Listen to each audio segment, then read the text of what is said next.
Father, what is the meaning of life? Dad, is it true that when you die you decompose? Yes. Shut up, go to bed. We are streaming. We are live. Dad, is it true that an advantage gives you 2 d20s? Yeah. All right. Is everybody ready? Aye, aye. Not sure. Yeah. I think so. Are you ready, Meg? Oh, I'll go for it. Are you specifically ready? Have we lost? Have As long as we don't die, I'm good. we lost Felston? No, I'm still here. Right. Just not talking for once. You've got an exclamation mark on your icon. Oh, which one? Discord roll or... roll 20. Oh, roll 20. Oh, hang on. Let me Where have you just... seen that? I don't Oh. know. Was I? It's booted me out. Oh, why have you done that, you silly thing? Hang on. I'm in roll 20. I can see everyone. Let's reload the page. Can we all see that? Yeah. Cool.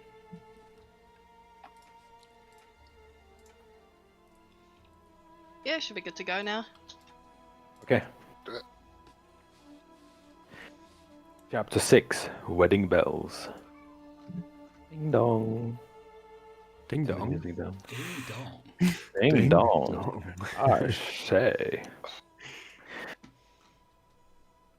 Chapter 6, Wedding Bells. I wish you had someone like Tatiana, he enthused at me. Oh, but I will, I thought. You, one sec. You are in a chapel courtyard, and a joyous melody sings from the pipes of Castle Ravenloft's grand organ. What does Phil want? He's got a big. He's coming to try and make me more space, but I'll be all right. Oh, that's nice. It is. It's lovely. I'm on a squeaky chair today, though. Are you ready? Oh. Have you held the chair? No. Oh. Famous squeaky chair. Say hello for us. Everyone say hello. Hmm? Everyone say hello. Hello, everybody. Hello, everybody. Hello. Is Phil coming back? Return. The shed. Yeah, I should It's take him wiggling out out. to the chair. You always know where Yeah, Phil's here with all chair. the random squeaks. Even when he's not here, he still makes the most noise out of everyone. I'm gonna swap my chair now. I've realised I'm in this chair. Hang on. Sorry, guys. I'm not. Pause the stream. Hey, Sorry. I think it's uneven. I know, but we started and then you come into that one.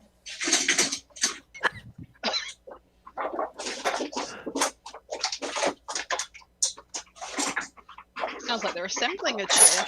Is it an office chair or a lounger? Optimus Prime. Sorry. Right. Has it just come in from IKEA or something? No, he's not doing a flat builder out. Thank you.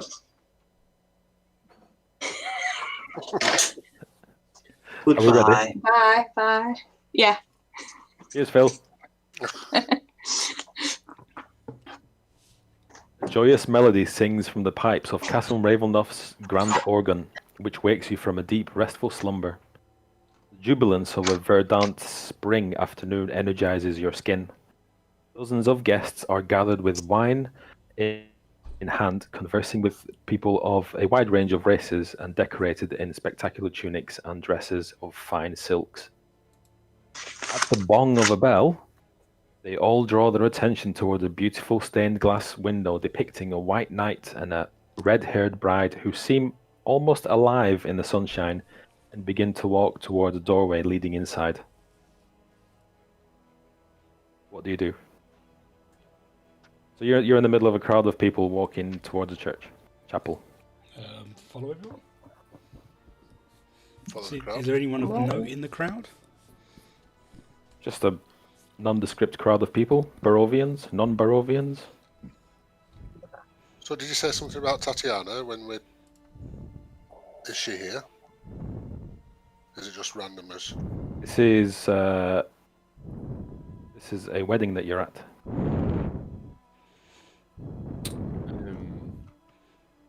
Is there a wedding band? Nope, just the church organ. Hmm. I think you should get in on that, Josh. Yeah. Do they need a? They need a professional, I think, to jazz things up, maybe. It's quite a light-hearted scene that you're in, so it's Oh, not. right. Despite the music that I've chosen, it's not a very heavy. It's not sinister then. Let me turn the sinister music off. There we go. Right, so a nice wedding. Everyone is full of love and anticipation. Oh wow. Is it open bar? Yep, it will be. Yes. Okay. To ask one of the randomers. As you start talking to a randomer, they say, rumor has it that Strahd had his new window commissioned for his brother and Tatiana. But he didn't really. What window was it? The stained glass window with the white knight and their red-haired bride. Ah. Dylan, what do you say? So is Tatiana going through with marrying Strahd's brother then today? Why, yes, of course she is. Was it not in your invitation? And they Yeah, look yeah. you up. They look you up and down. Yeah, yes, it was. I just heard a few other rumours, but never mind. So what time does the ceremony begin? Oh, any moment now. They're dying to gossip, and they say, Strahd did allow the construction, but it was Lady Dirovnia's idea. And you all filter into the chapel, and it's you walk into the chapel, and it's radiant and colourful, and it's decorated floor to ceiling in the most elaborate wedding anyone has ever seen, including yourselves. Am I still with that guy? Was it- They've kind of filed in. Alright. Are you going into the chapel? Everyone together? Yeah. You enter a cathedral-like chapel capped by a 90-foot-tall domed ceiling, raised by towering archways. The white marble walls are wreathed by strings of flowers and vines, and the decadent smell of a feast wafts down the hall, blending with the fresh air and the symphony of flowers from the gardens. Guests filter into rows of chairs set to face the ceremony along the east wall. Standing at the front of the room, as you pass, next to an altar carved with bas-relief of angelic figures entwined with grapevines, is Sergei in a white coat, decorated with golden tassels and a priestly pendant on a cerulean ribbon hanging from his neck. At his waist is his sword, dazzling in the chromatic fragments of sunlight gleaming through the painted glass. On his right is Lady Ilona Dirovnia. She's the lady from the feast, from the dinner that you were at previously. In blue and gold priestly robes, standing poised to officiate. To his left, Strahd stands proudly in his red armor with golden angel wings and a heavy black cape. He watches as you enter. What do you do?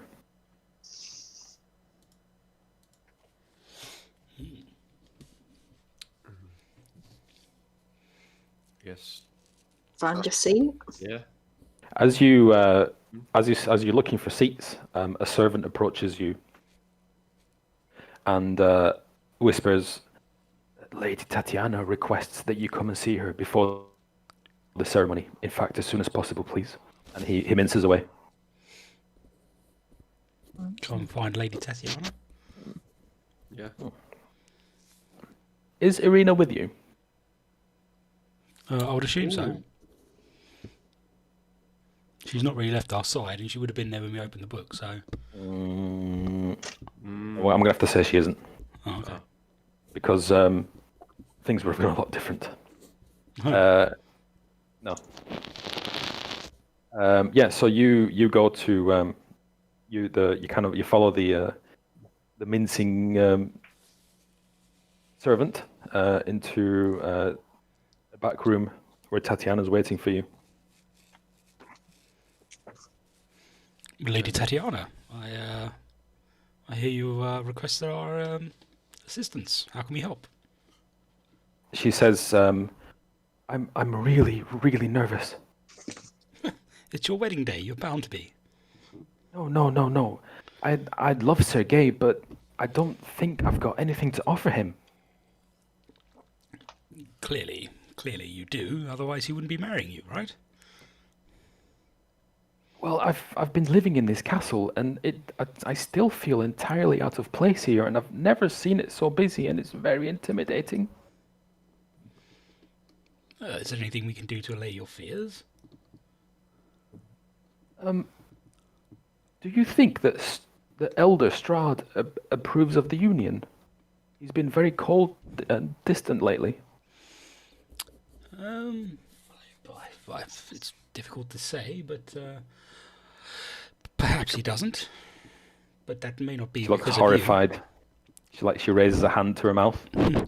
It may not be because of you. Maybe there's a sibling rivalry. Oh, those two are always fighting. I don't know how to separate them. Yes, I've heard it's quite tense between the two of them. I would probably say that would be the root of the problem, not yourself. Oh, okay. Well, if you think so. He And, commissioned a window to you, didn't he? Sergei, well, I think Sergei did. Someone did. Oh, it was Lady Durovnia. Oh. Now that I've read up. So who's the White Knight in the window? That's that. I assume that's Sergei. And the buzz like from the aisles outside starts to settle, and she says, "You better get back to your seats. I think it's about to start." If there's anything we can do to help you, please let us know. There is one thing actually. And she turns to Felston and says, "If you'd be so kind, would you walk me down the aisle?" Wow. Nice. Of course I will. Are the rest of you going back to your seats? Yeah. Yeah. Yeah. What did Okay. she call us? What did she call us in for? She was worried about Strahd not approving of the union, and she's also really nervous.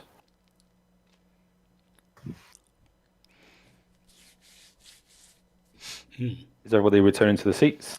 Or okay, so you return to the chapel, and there are very conveniently 4 seats available at the front row.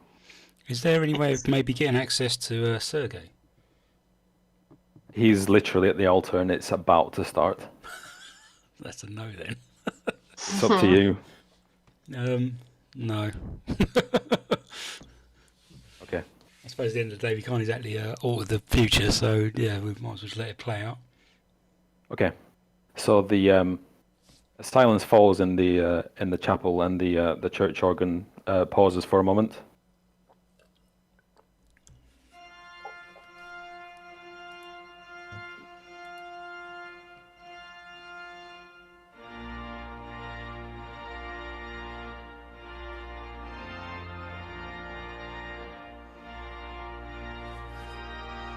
I love it.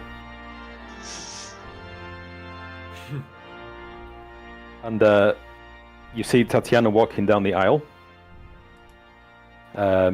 Still looking very nervous, but with Felston at her side. Go on, Felston. I'll give her a reassuring smile. Okay. The large doors to the chapel are swung wide. Anybody want to do any kind of check? Perception check. Check. if you want. Um,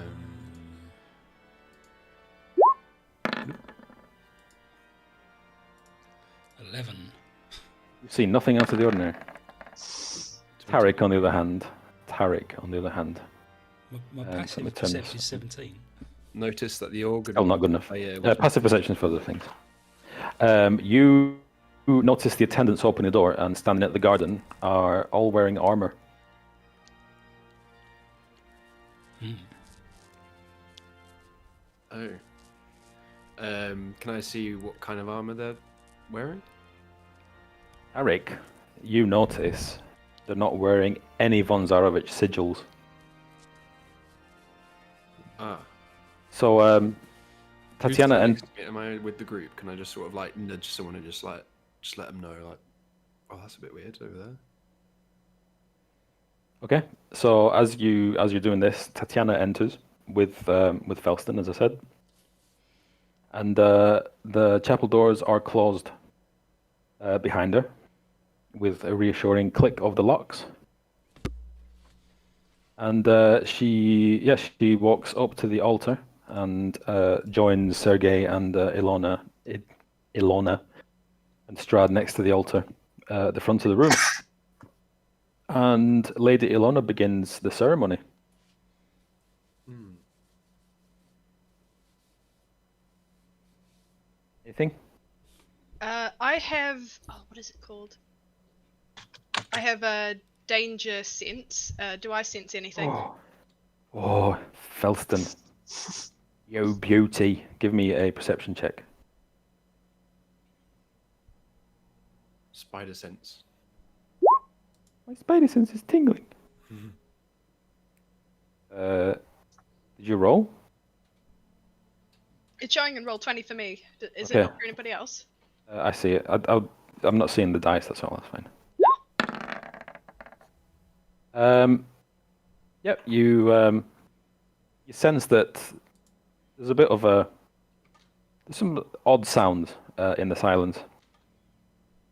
And yeah, the crowd is hushed, but the stillness of the moment is broken by a snap of a string and the whistle of a crossbow bolt that embeds itself beneath Strahd's left pauldron. Another fires off from the back of the room towards Tatiana, but is stopped by Sergei lunging forward to knock her from harm's way.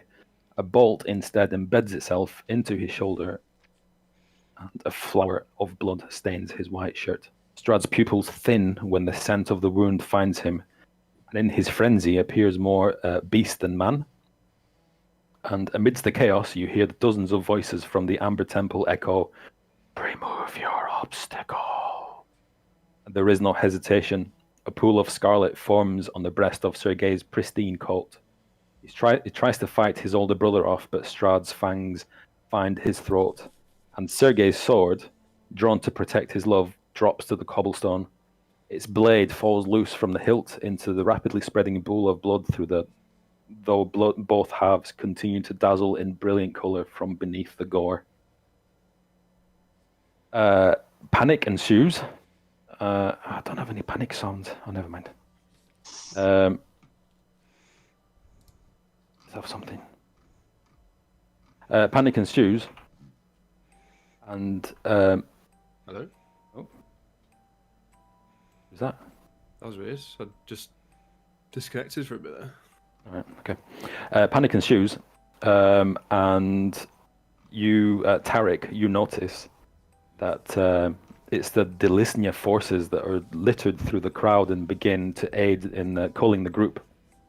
Eventually, a few attendees and Tatiana flee to the garden, and Strahd is left locked, feeding on Sergei. Oh my god. What do you do? Can we jump to save him? The crowd is practically panicking, and they're very, very much in your way. I'm gonna run after Tatiana, but I'm gonna signal to one of the group to say, pick up the sword that Sergei dropped. Okay, Yeah. so Felston's following Tatiana. Anybody else?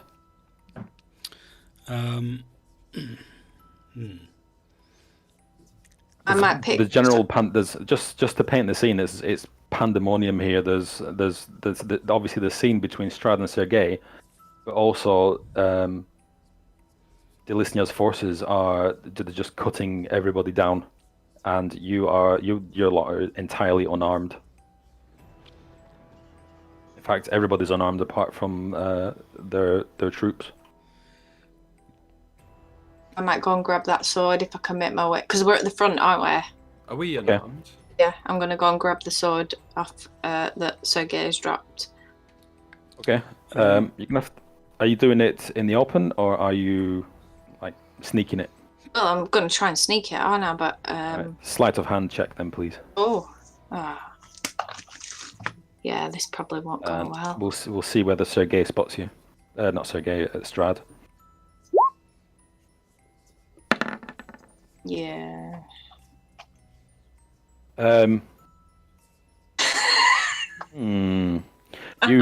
reach for the sword, and Strahd lifts his head momentarily and stares at you with just the worst possible face you've ever seen, and he hisses at you, and his eyes flash red. Am I anywhere near the sword? Picking it up? You're not close enough really to just lunge at it. Okay. Can I send Briag to go and grab the sword? Be able to fly over everyone and You'll have to be quick. We're in bullet time, but it's not going to last very long. This is literally your last action. yeah. Don't know how that's going to work. Okay. Can... Just get Briag to do a. We'll just do a dexterity contest. Whoever gets the largest one wins. Got +0 dexterity. So you got 17. I'll just do straight too many. Oh my word! As Briag approaches the, let me turn this down. As Briag approaches the sword, Strahd takes one. It's barely a swipe, and it obliterates your dragon. Oh my god. Oh no. Can I? The castle halls and grounds are bathed in blood and drowned in desperate screams. The courtyard is greying. The sun is gone. The spring afternoon is now choked by a deep mist that claws its way over the castle walls, and I'm afraid you're all outside in the courtyard. We're out in the And, courtyard. Yeah, you've all kind of got pushed in all that. I mean, this only happened in the space of 3 or 4 seconds. What's happened to Sergei? Is he on the floor now? Strahd's feeding on him. Or... Oh, Pete, can And, I cast go on. Spirit Guardians? Have you got? Has anybody got their focus with them? Any casters? any what? I mean, No. your focuses are your weapons usually. No, I've got my spirit, my token. I've got my liar's lighter. If that's what you mean. You're walking around with a lyre. Yeah. I mean, it's how big I'm gonna is the say lighter? I'm gonna say no. I've got my holy symbol, Your holy symbol. I suppose if it's hanging around your neck. and I want to cast that. Okay, what does that do? It calls forth angels to protect us. Gives off 3d8 radiant damage against a failed wisdom throw. Okay, good. So this is happening in the courtyard. You've summoned your guardians. Tatiana's in a terrible state, Oh my god. and you're all kind of huddled in the courtyard. And you 5 are kind of stood at the front with all the civilians behind you, and Tatiana's right behind Felston. Can I? Oh, Can I get cast suggestion on Strahd? You want to cast a charm on the vampire? Good luck. I'm gonna say he's gonna roll with advantage. All right. No, I'm good. I'm good. Tatiana reaches for your sleeve, Felston, and she asks you, "Who betrayed us?" I don't know, but we need to get you out of here. I saw Strahd change. I think Did the traitors do something to him? Most likely, this was probably a ploy to get your would-be husband attacked. She, as soon as you say this, she becomes frantic, and she says, "Was Sergei hit? I couldn't see. Is he all right? Did Strahd lunge at him?" I'm sure he'll be fine. He's got that sword and everything.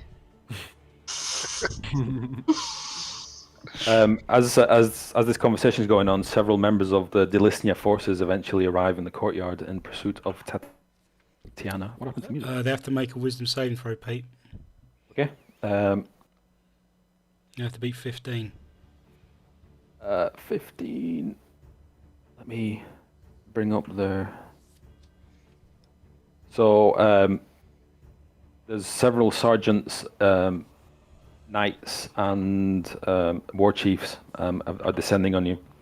Can I cast invisibility on Tatiana? Okay. Do you need to roll anything, or is it just done? I just need to touch her, poke her. Okay. Yeah. So you jab her in the kidneys, and she goes invisible. She goes invisible. Okay. You hold on tight to her, Felston, though, and look after her. Okay. Did you say wisdom saving throws? Yeah. All right. Let's say there's 4 of them. So one of them's -1. So 2 of them -1, 2 of them are 0. So Okay. it's 1. That's a What pass. are they beating? 15. That's a nat 20, but -1 is 19. This is another one. And this is another one. Oh, that's an That's amazing another spell. one. So that's 2 18s. So 2 passes and 2 fails. Okay, so the first one takes 14 Oh, points of damage. These guys are just above commoners. I don't think you even need to roll damage. They've only got a few hit points. Okay. So what's the effect of these? What do the just describe me the scene of these guardian it's a angels? bit like Raiders of the Lost Ark at the end, where the angels are floating around the Nazis, and then all of a sudden they turn Nice. and fucking kill them. Nice. So yeah, So these spirit angels are just swooping down, and 2 of swooping them down and are, tearing the flesh up off the evildoers. yeah. Yeah, two of them are instantly incinerated. I'm assuming it's radiant damage. Yeah. So in bright, blinding lights, they just kind of evaporate. And as the other 2 advance on you with glaives and spears, these angels swoop down again and annihilate those 2 as well. And as that happens, and the light clears, there's a man standing behind them, shielding his eyes from the bright light they've just been producing, and it's Strahd, who is covered in blood. He's got 3 crossbow bolts protruding from his armor, and his sword is drawn. Behind him, in tow, is Rahadin, the man that you know as Petir Vakter, and his young daughter, Lovina Vakter. Lovina, and several nobles follow him out, and he points them northward towards the carriage house, and Rahadin leads them on that way. And just as more Desilnia guards file out from the chapel behind him, he effortlessly strikes them down, and they are incinerated instantly. And Strahd limps towards Tatiana, but he can't see her. Yes. He's looking around, and he casts counterspell, No. and Tatiana kind of appears, and she's Wait, practically. can I cast counterspell on his counterspell? And nope, she appears in front of him, Oh, damn. and he limps towards her. He carries on limping towards the direction that he thought she was in, and he says, "Betrayal, Tatiana. The Delisnias have betrayed us." "Elder, you're frightening me. What's happening to you? Where is Sergei?" Strahd stops in his tracks as the mists seem to advance towards him. "He is gone.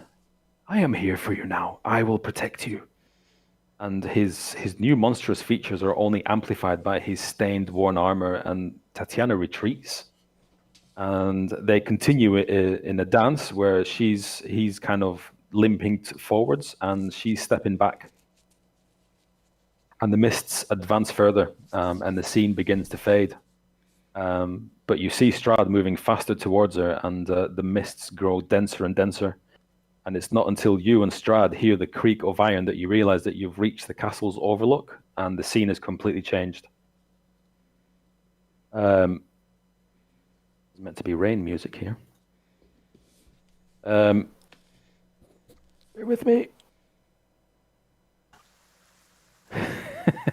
There we go. Yeah, the mists grow more dense, and you realize that you reach the castle's overlook. And he shouts, "Tatiana!" And in her fearful daze, she reaches for the railing, and she tumbles. She goes over the railing, and the mist parts beneath her, and you rush to the ledge along with Strahd and watch her in a white dress soar through the air like a spirit towards jagged rocks below that peer over the clouds. Oh shit. She's not dashed across them. There is no crash. There is no blood. Thousands of feet below, the white dress simply fades into the mist. And Strahd, you look at Strahd, and he's resting broken and grieving as tears of blood stream down his face. And he looks at you all. The scene now is entirely different. There's nobody else there, just you six. And he looks at you all, and he says, "You haven't seen. I haven't seen you since I was a child. What do you do?" This is on you, Strahd. He looks completely distraught, and he very slowly nods. You caused that woman to die. It wasn't just a woman. It was my love. You killed your brother. He was in the way. If you had any honor, you would follow that woman to her death. His final moments of humanity fade when you say that. And as you say that, Leo Dislisnya, don't know how to pronounce it. Leo turns up. DiCaprio. Delisnia. Lisnia, there we go. Nice one. And with him, as he arrives, you hear a barrage of armors, of arrows hit Strahd, and several bolts streak through the air and plunges into Strahd's back, and then another and another. But he doesn't fall. Instead, what little color remained flush in his cheeks drain from his skin. His eyes flood scarlet, and fangs extend from his mouth. He shrugs off the onslaught of arrows as though they are raindrops, and Leo steps through the encroaching mists at the helm of 24 soldiers. And the mists fall. The blackness returned, covering me, covering the world. Nothing, never to lift. It weighed upon me, heavier than the mountains, smothering and crushing me into something less than dust. But I was looking at dead men. Before another hour passed, I'd send them wailing on their way to rotting hell. All of them. All except the traitor behind them. And Dylan can now cast Ceremony as a ritual spell once per dusk. Go on, Dylan. Ceremony. You're going to lose track of all these spells, aren't you? I've got a bit of a system. I don't know if it's going to keep up. You'll have more issues casting them, though. Chapter 7, The Corruption of Yesterhill. In my youthful folly, I believed I was the land, but time revealed powers beyond the mortal mind still maintain their hold here. And yes, Strahd's possession of the land is to be finalized. The mists fade, and you find yourself standing alongside Strahd as forest people, deserters that have bowed to their new lord. So you're forest people, deserters, you naughty people. You standing against the Morning Lord soldiers that are fighting Strahd's reign, and your job is to ensure the resurrected bodies of the fallen druids are consumed by the sacred tree. So, rays of light fight to pierce the heavy cloud of Barovian mist weighing on the ground. The sun, engraved on an ornate shield, beams at it as it is held, as if it held its proper place in the sky above. Gabriel Androl shakily props himself up on his warhammer, blood dripping from a gash on his forehead, and is mirrored by the gore splattered on his weapon. Next to him is a young woman shouldering a mountain of gilded plate armor. Gripped tightly in her gauntlets is a brutal morning star. You stand just on the edge of a wilting grove, high on a hill before a colossal blossoming tree. Strahd, you're better than this. There's no need for this to go on. You see Lord von Zarovich clutching a still beating heart in his claw. 5 figures, their bodies wrapped in fibrous robes woven of natural materials and their faces obscured by heavy hoods, lie scattered about his feet. He crushes the heart, and tenebrous tendrils of energy writhe from it, wrapping around the bodies and rooting them to the soil. They rise to their feet, stoic and still. A series of cracks, snaps, and rumbles follows. Behind you, a small army of skeletal warriors clad in decrepit, tattered leather pry themselves from the long sealed cairns atop the burial mound. What do you do?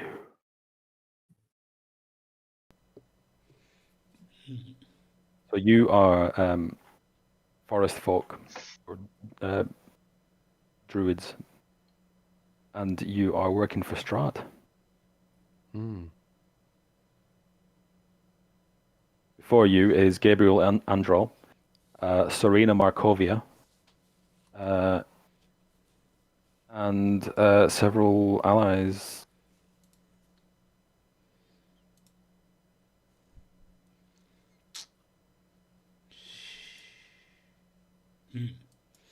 Behind you, on your side, are 5 zombies who are heading for the tree, so they're facing the opposite direction. And this many skeletons. 11 skeletons.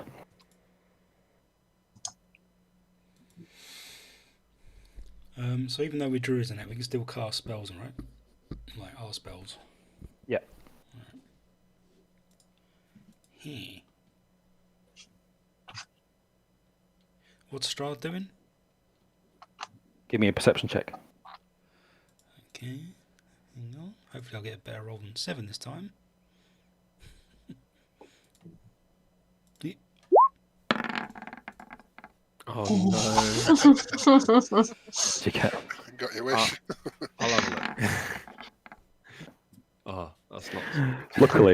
luckily, you're just kind of looking at the sky and thinking how pretty the clouds are, Mike. But Tarek, you realise that Strahd has cast Dance Macabre, which is a 5th level spell, to raise the druids. Can I see what the druids are doing?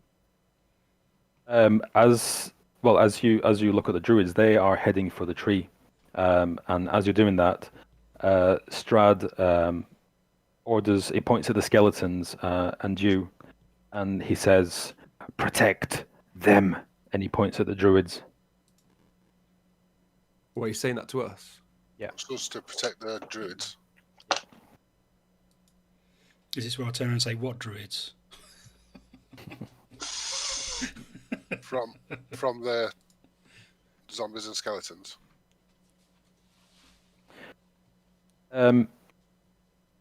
You have to protect them from Gabriel Androl and Serena Markovia. I thought they were his friends. It used to be a long, long time ago. Oh. Okay. But why do we want to help Strahd? Indeed. Oh my god. What are we going What to do you do? Probably not help him. So if we want Sorry. information from this story, maybe we have to follow it and like help him out. Yeah, I we guess. can't alter the future, so this is like just have to play it out, I guess. Yeah. Yeah. So I guess we go and defend the Yeah. druids. As you're standing here wondering this, Gabriel takes a swipe with his warhammer, and literally shatters 2 of the skeletons. You're down to 9. Oh. Okay. Alright, let's go attack. Let's go. Alright. Have we got any weapons? Sorry? Have we got any weapons? Yeah. You've got your regular weapons. So our characters, but as druids, yeah. Yeah, but the Strahd sees you as forest folk that have deserted. So you were the forest folk, and the druids are one and the same. The druids that are walking towards the tree, but those druids have been killed and resurrected, whereas you are still living, but you've deserted. Should we run in then and start attacking that gate? Maybe. Probably should. Yeah. Let's go. Okay. Just do initiative. We'll just do initiative. Who's Bless you. sneezing? Sound like an accusation, Tarek. Oh, no, twice. Sorry. There we go. Sect, but it's saying you wanted to send the result of this roll to the turn tracker, but no valid token was selected. You have to select. You have to drag your token to the Ah. board, and then click it, and then click initiative. Let's try again. 5. What? I'll do it again because it missed.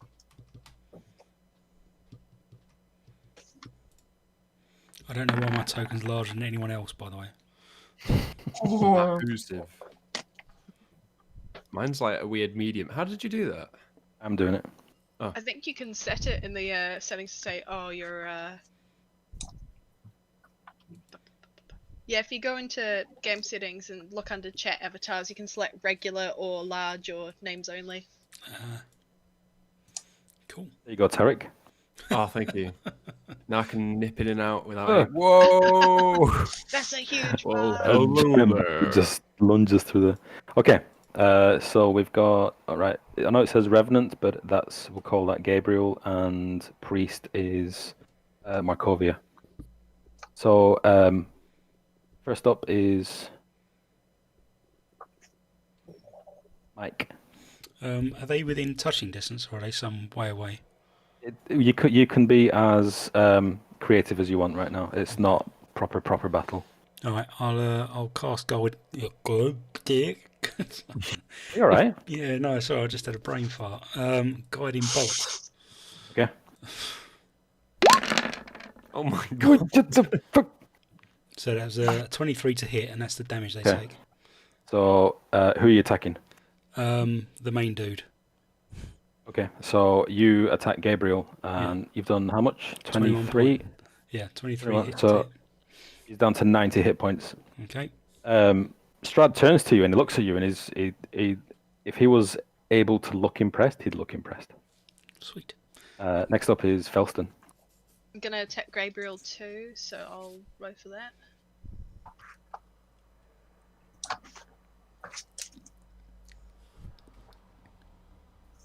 Oh, I don't know what happened there, but there we go. Oh, Uh, is that a crit? No, that's a 27. Yeah.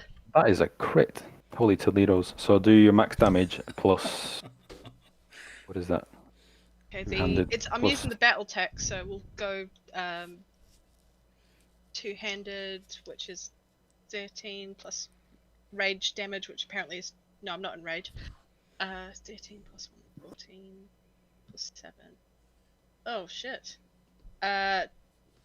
Total two-handed damage 15 plus 12, which is 27. Okay. You knock Gabriel on his ass with your battle tax.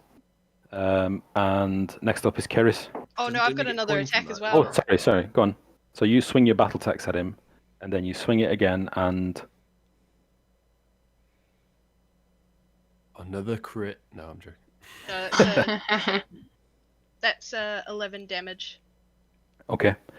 So you knock him on the flat on the ground, and you bring your axe down on his shoulder, and it almost pierces his plate. Did you get coin And- for that as well? Hang on, let me just check that. Oh, that was a question I need to ask. Because our hit points reset every chapter, does that mean the charge on special weapons resets as well? Yeah. Yeah, then let me just have a look at that. What is it? When you roll on a 20 on an attack roll, so I think it has to be a 20. Okay. I don't know if it's over 20 or it has to be a 20. So it's 27 gold pieces. Nice, thank you. Keris?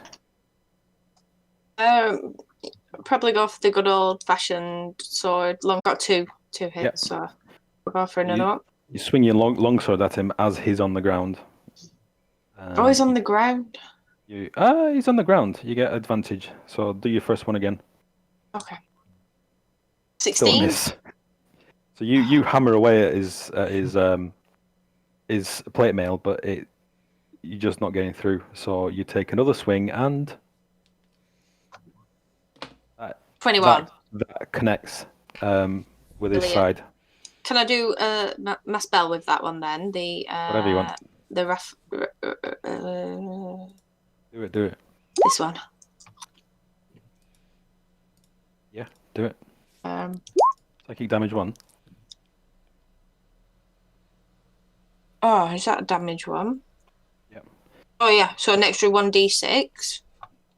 That was it. Oh, That was a 1 that you rolled on the d6. So you plunge your longsword into his side, and it definitely there's blood just pouring out of him as he lies on the ground. I feel a bit bad. He's on the ground, but he's still going to try and attack you, Keris, with tears in his eyes. I'm so sorry. He's going to do.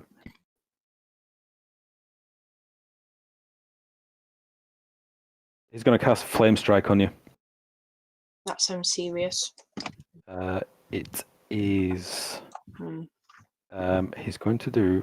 So a vertical column of divine fire roars down from the heavens on you, and Go on. you all. It's a 40-foot cylinder, so you all have to take 4d6 fire damage. What? Dexterity saving throw. What's Or the saving 4d6. throw? Dexterity. Does it allow half damage You need. If you. with my shield? What's the save? Dexterity, did you say? Dexterity. Let's call it 16. Oh, I've got this shield evasion thing. You're gonna take 8d6. Sorry. wow. 8d6? Mm, Oh no. It's dexterity, isn't it? yeah. I've got advantage on those, so I'm going to roll again. Okay. Oh. Yes. Oh my god. 25. Okay. No, I roll that, not you, Marlo. That's like... So 8d6. Wink. I think I'm dead. You can't be dead. 29. You can't possibly be dead at level 6. You have more than 29 hit points, surely. All right, is that all it is? Sorry, my maths is not, on. No, I'm Okay. probably not dead. Is it half damage if you say if you say If you save, it's half damage, yeah. Alright. Oh. Okay, and then it's Tarek. If I'm doing half and it's odd, do I round up? Yep. Okay.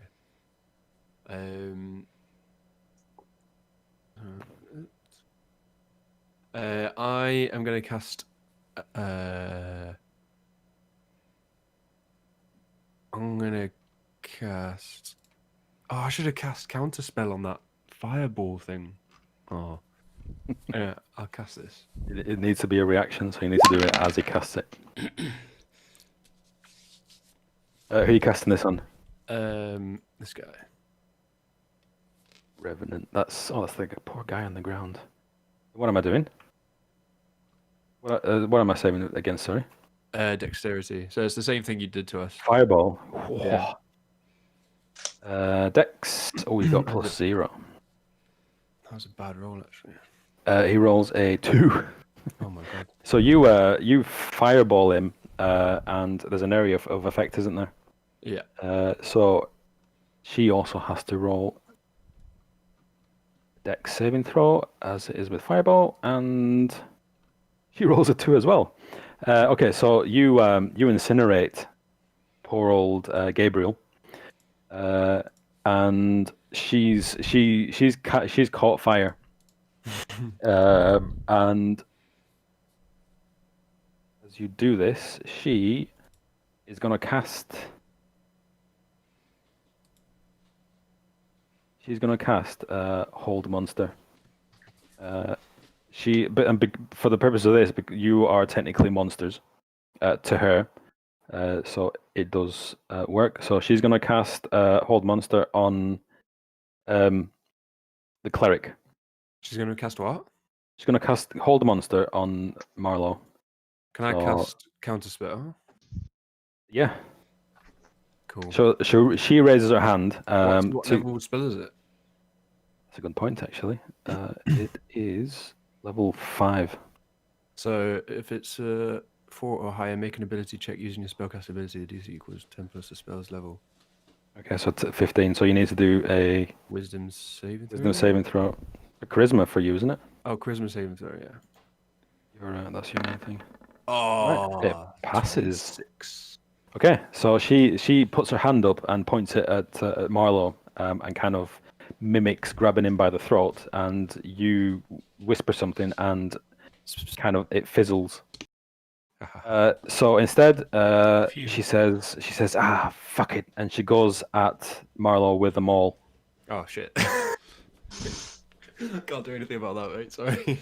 Well, if she kills me, you're not going to get healed, so help. That's a 13 13 what? against AC. 16, so she misses.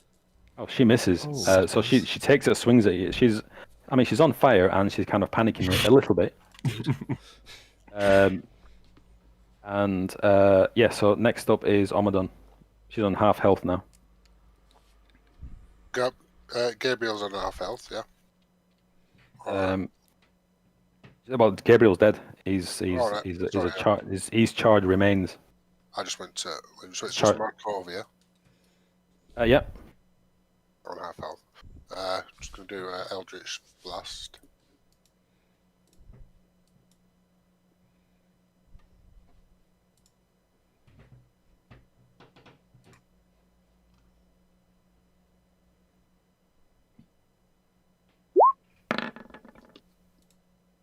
The 11 to hit. That's a miss. So if it's two bolts, do I roll that twice? Or Yeah. is it just if it It's hits, one, it's one for each bolt. one for each bolt? Right, so the second bolt. Oh, lucky. It's a critical miss. That's a critical miss. So seeing this, Strad commands his skeletons to just basically jump on Markovia. And as they dive onto her, you can hear her struggling against them. He casts Wall of Fire as a circle. So he basically not only throws the skeletons on her, but that he traps her in basically a wall of fire. Wow, she's having a bad time. And you can't see what happens next because there's just a big wall of fire. And you look behind you, and you see the zombies, or zombie druids. They all make it to the tree. And the wood splinters, again parting to welcome what it believes to be the remains of a sacred, revered warrior. This is the tree, but the ghastly, shambling husk of its druidic protector commits itself to the maw. Bark peels from the trunk of the Gultheus tree, like decaying flesh falling from a rotting corpse. Globs of tree sap glimmer amber, even in the misty shroud, and they morph into thick blood. And the dew-like twinkle of the green leaves evaporates, and boughs crash down by the hundreds. The holy site lies in ruin. Strahd vanishes in a swirl of his cloak and reappears next to the tree with a vial.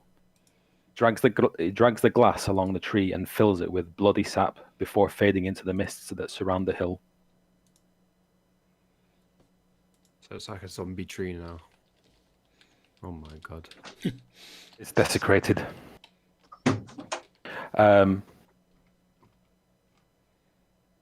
Do you know The whereabouts this tree is? Like, it could be important to come check it out. Do you know, like, where we are? This is Yester Hill. Yester Hill.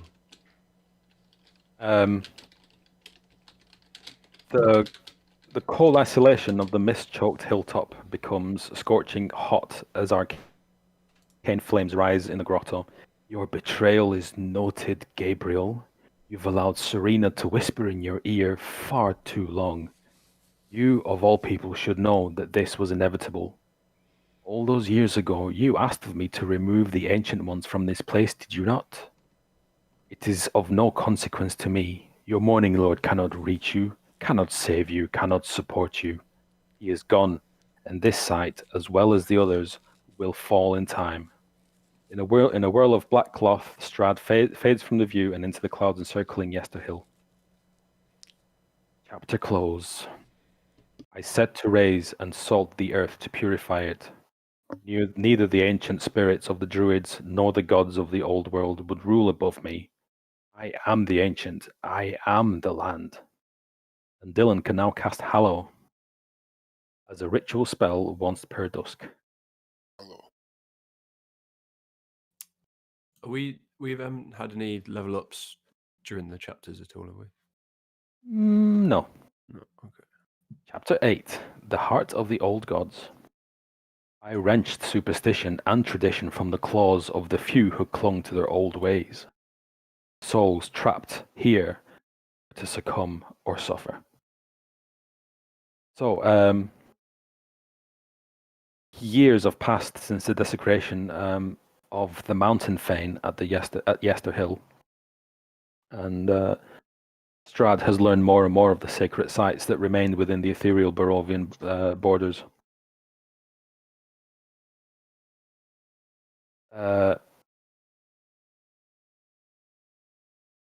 Yeah, so you are in a bustling town? Am I still badly damaged? Nope, everybody's healed up. You're no longer servants of Strahd. I'm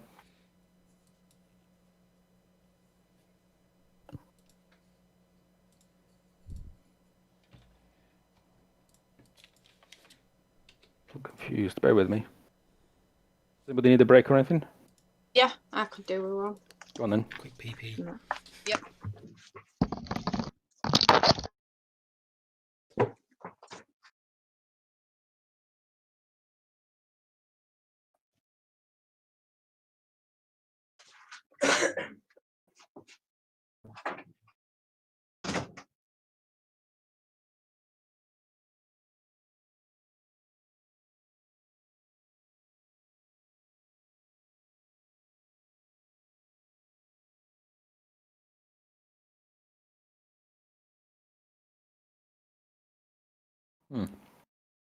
No, you are still working for Strahd.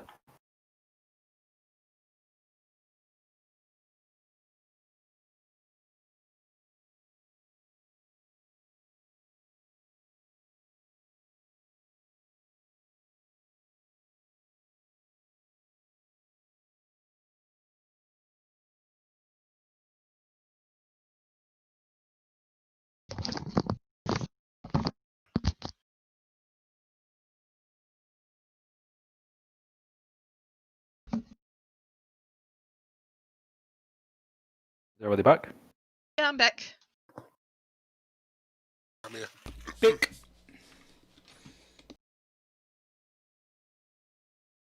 Is Josh still there?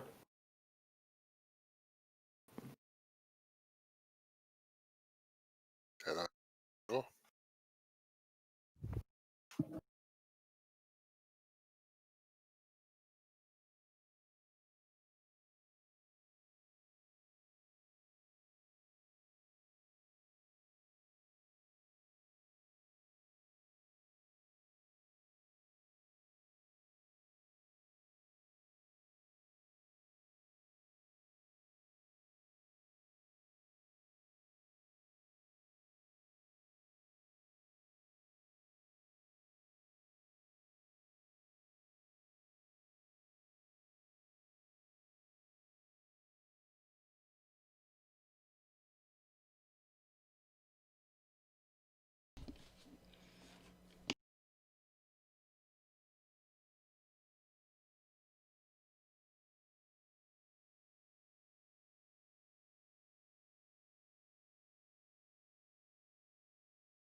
circumstance that hallowed spell. Again? That's gonna have to fall at the right time. That hallow spell. Is it situational? What does it do?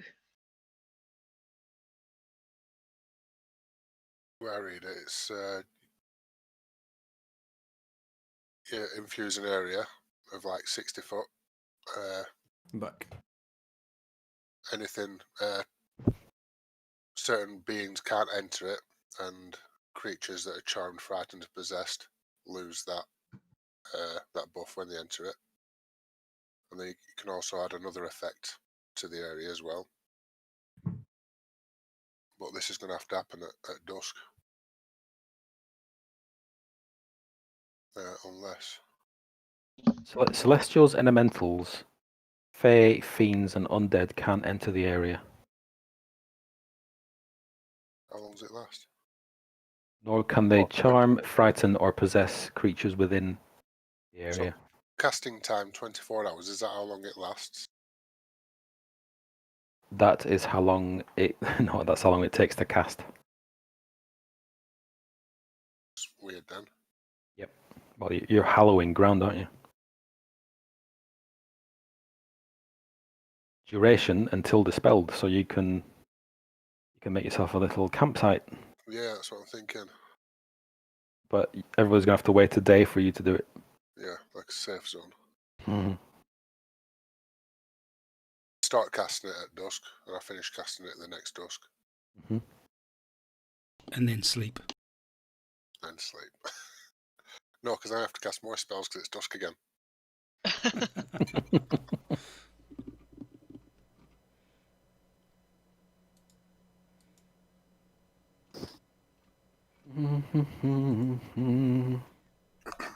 Just waiting for Meg. Oh, we haven't got any music, have we?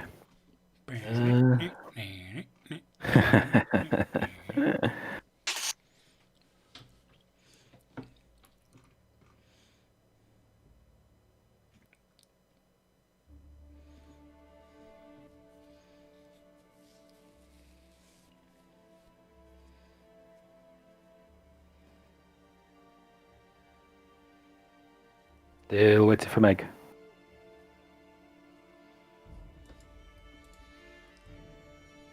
Still waiting for Meg. Okay, footsteps. Your toilet's flushing. She's had a cigarette. Meg. Hi. Did you do a cigarette? Yes, I have. Thank you. Excellent. Okay. So, Humidity swells and damp air sticks to your skin. The stench of putrid water swirling with rotting plants floods your nostrils, and your feet sink into soft peat. A dozen moss-covered menhirs form a near-perfect circle in the spongy earth. These weathered stones range in height from 15 to 18 feet. Four to the north, south, east, and west rise above 20.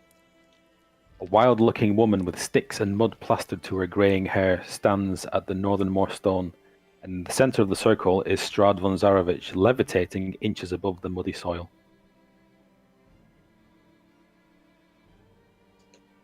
What do you do?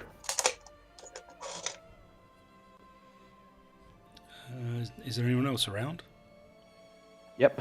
There is a priest that has been bound and chained to the northernmost stone. And as you're looking around, you see this old woman. She starts to lash him, and she's demanding that he renounces his faith. There are also several corpses. They've all got shall we say, they've all got gaping wounds on the left side of their chest. Where the heart is, perhaps. Perhaps. This particular priest that she's lashing, he seems to be holding out. And he's refusing to renounce, from what you can tell, the ladies.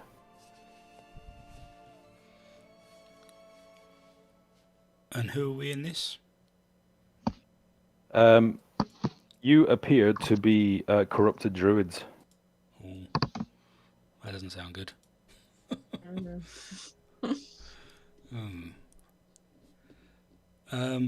You've still got You've still got your agency. You can still Yeah. do what you wish. Okay. Step towards the priest being lashed. So there's an old woman lashing him. Right. Hello. As you approach, you hear her screaming at him, "Priest of the Rosanna, renounce your faith!" And he kind of gurgles and he says, "Never." And she just carries on lashing him, but she's sweating. She's sweating.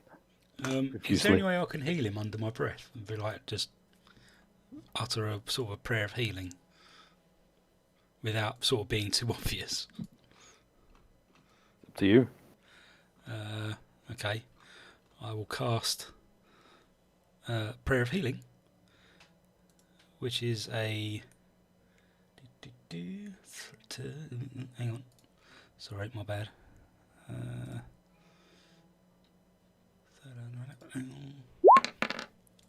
As you begin casting,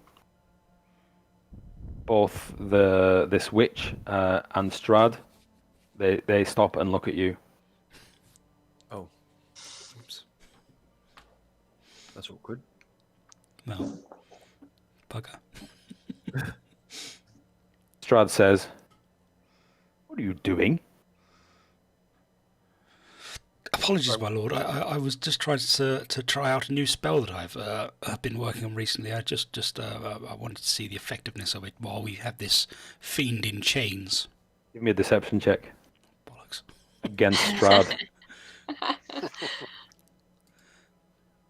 Sorry, deception. Hang on. That was the wrong thing. You have to beat a 2.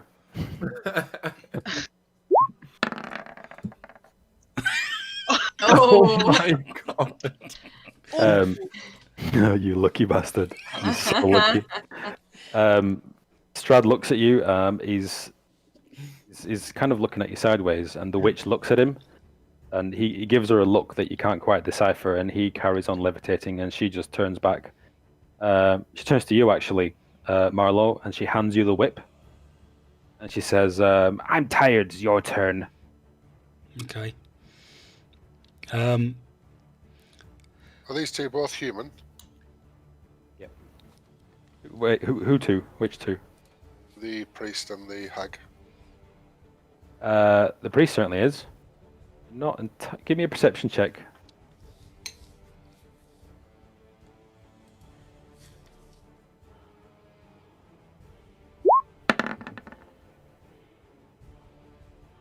That's a good one. You are certain that she is not human, even though she looks human.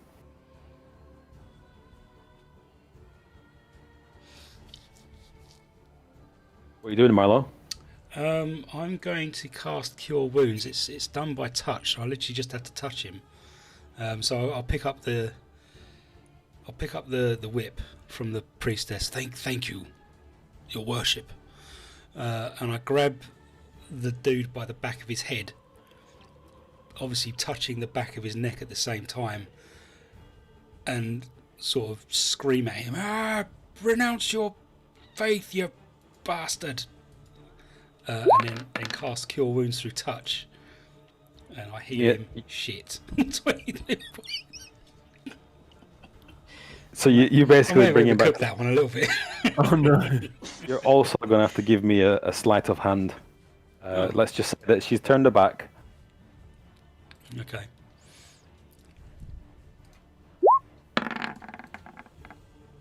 Okay. Okay.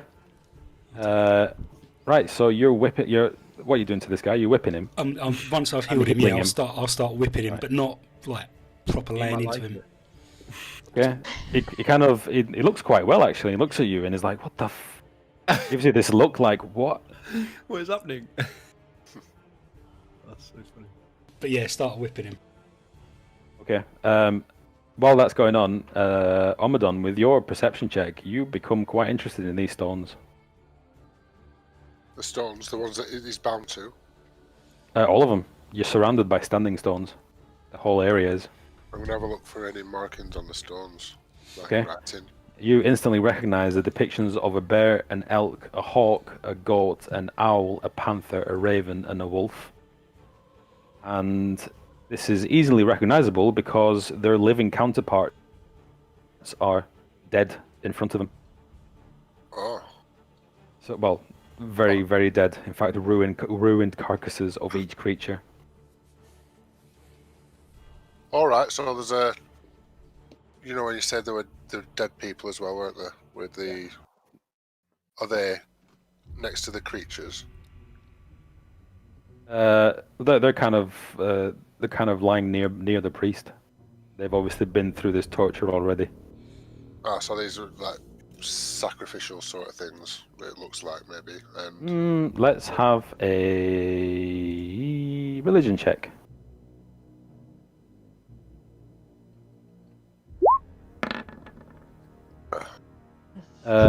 You have no clue what's going on around here. You're just looking at the others like, what?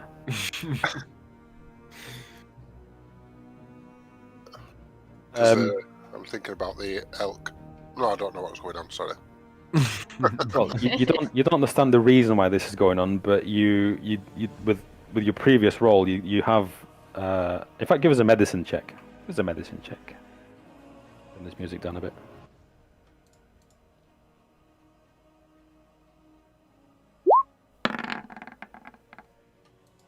Oh, wait, rolled twice.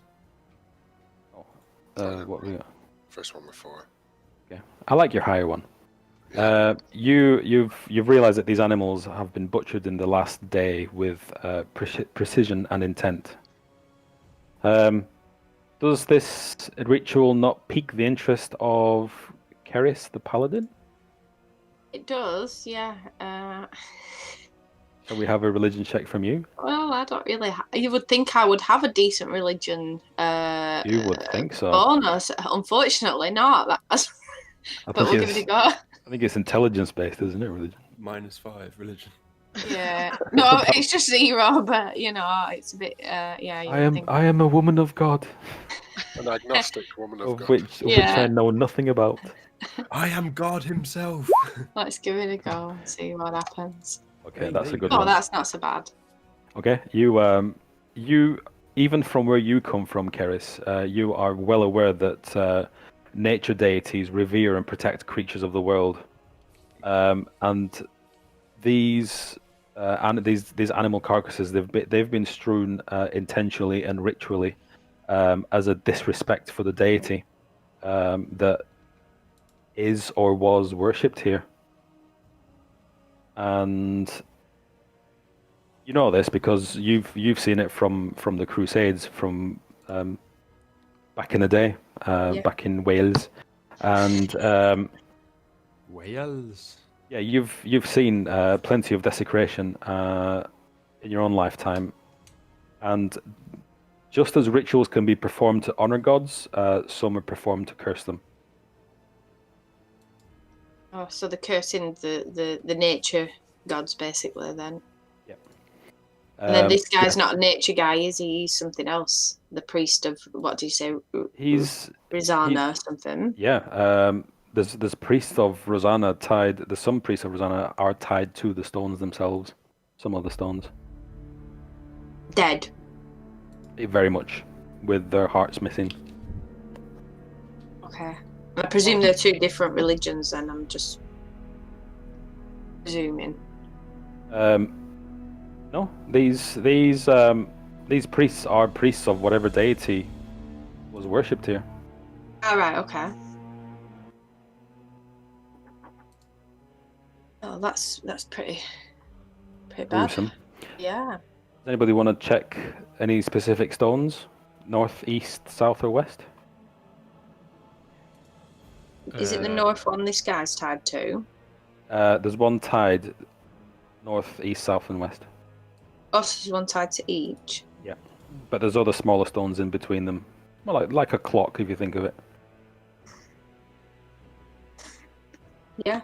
Shall we all take a stone and have a look? Whoever's checking stones can give me a medicine check.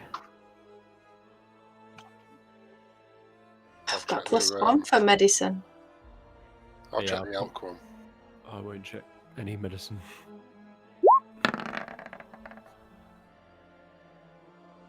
I'm going to check the north one. Okay. Oh.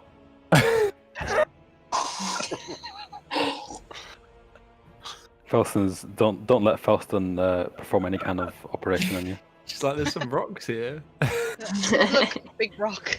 Keris, again, you notice that the priest that was chained to the North Stone that you're looking at was starved, and the wounds are pre and post mortem. Oh, really? Can I go and check the other ones? Yeah. So as you do a little tour of these stones, you, with such a good roll, you realize that the priest that's bound to the western one, is alive. However, their eyes have been gouged out. Oh shit. Can they speak? Well, are you approaching this guy? The east, yeah, I guess I'll have to go Yeah. and have a look, won't I? As you approach him, he kind of gurgles and he says, "I will not renounce her. I will not renounce her. Leave me." I'm not here to make you renounce anybody. Are you okay? Obviously not. He gives you a look without eyes. Without Brill, yeah. I am so sorry. You rolled in sockets. Oh no, are you okay? Can I do anything to ease your pain? Let's go with that one. He says, just end it.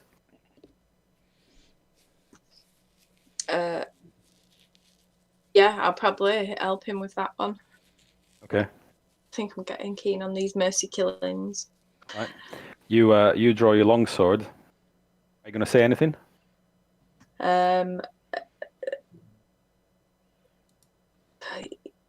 Probably something awesome, but yeah. Or ask anything, or? Oh well. I mean, just because he's got no eyes doesn't mean you can't quiz him. No, I Before you suppose plunge your longsword into his I'm a little chest. bit grossed out by his eyes, but I suppose I've probably seen worse, haven't I, really? I don't know. Is there any priests still alive that follow your religion? Yes, Where would you they must be? find them. Whereabouts are they? Where did they live or reside? Whatever. Hang about. As you ask him this question, you hear the old woman behind you, Oh shit! and she says, "Oh, this one's still alive," and she plunges a dagger into his heart. Oh my god. You should have a go at her because that was your kill. You reckon? Yeah, start some shit. Go on then. Hey, that was my kill. What are you doing? She looks at you like, "Oh, feisty one you are." Is she small and green? She is actually. I can show you. Well, actually, this is Have a not at picture. all how she looks like. But that's how I'm supposed to tell you she looks like. What's that on? She doesn't look like that in the chat. In fact, you can completely disregard that picture because that's not her.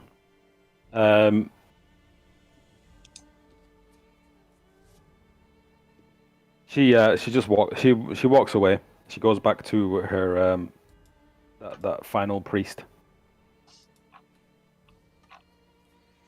Or the one I'm whipping. Yep. She comes over to you, Milo, and she looks at him and she looks at you, and she just tuts and she takes the whip off you. And she says, "Go join the others." I was just getting started. Whip. She says, "Getting started? You were caressing him." And she takes a really good crack at him and almost splits him in half. Oh. And he kind of groans. Okay, go stand back with the others then. Okay? Can I just walk up to him and stab him? It's up to you. Yeah, I would like Walk to. up to who? The one that's still alive that she's whipping. Oh, we talking about me. No, sorry. Have that. Oosh. No. Yeah, I'm feeling bad for him that he's getting whipped and stuff, and they're gonna Right. kill him anyway. So I just As and she just took my arm. You are quite correct in your assessment. They're about to kill him anyway. So as you turn, so you've made your mind up, and you're going to end this man. Shriek ripples across the whole swamp, and momentarily it silences the chirping and the buzzing. The old woman steps away from from a corpse, and her bony fingers are caged around a still beating heart. And she motions to Strad with her open hand, and he drifts towards her, and the Dark Lord removes a glass vial from his coat and slides it delicately through a mound of soil at the stone's base, at the northern stone. And then he goes over, and the heart gushes and squirms as if it's trying to escape. And the woman squeezes what blood remains into the vial to mingle with the bog soil. Strad seals the glass with a cork, kisses the woman tenderly on the forehead. I have to turn the music down.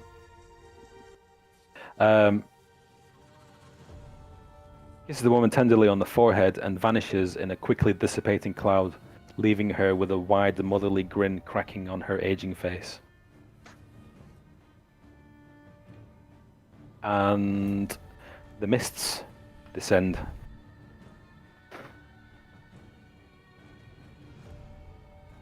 And you are inside a wood and mud hut. The harsh smell of swampy decay withers, but the warmth remains. A thick, heavy air is replaced with a dry heat, and turn this down even more. I can't hear myself think.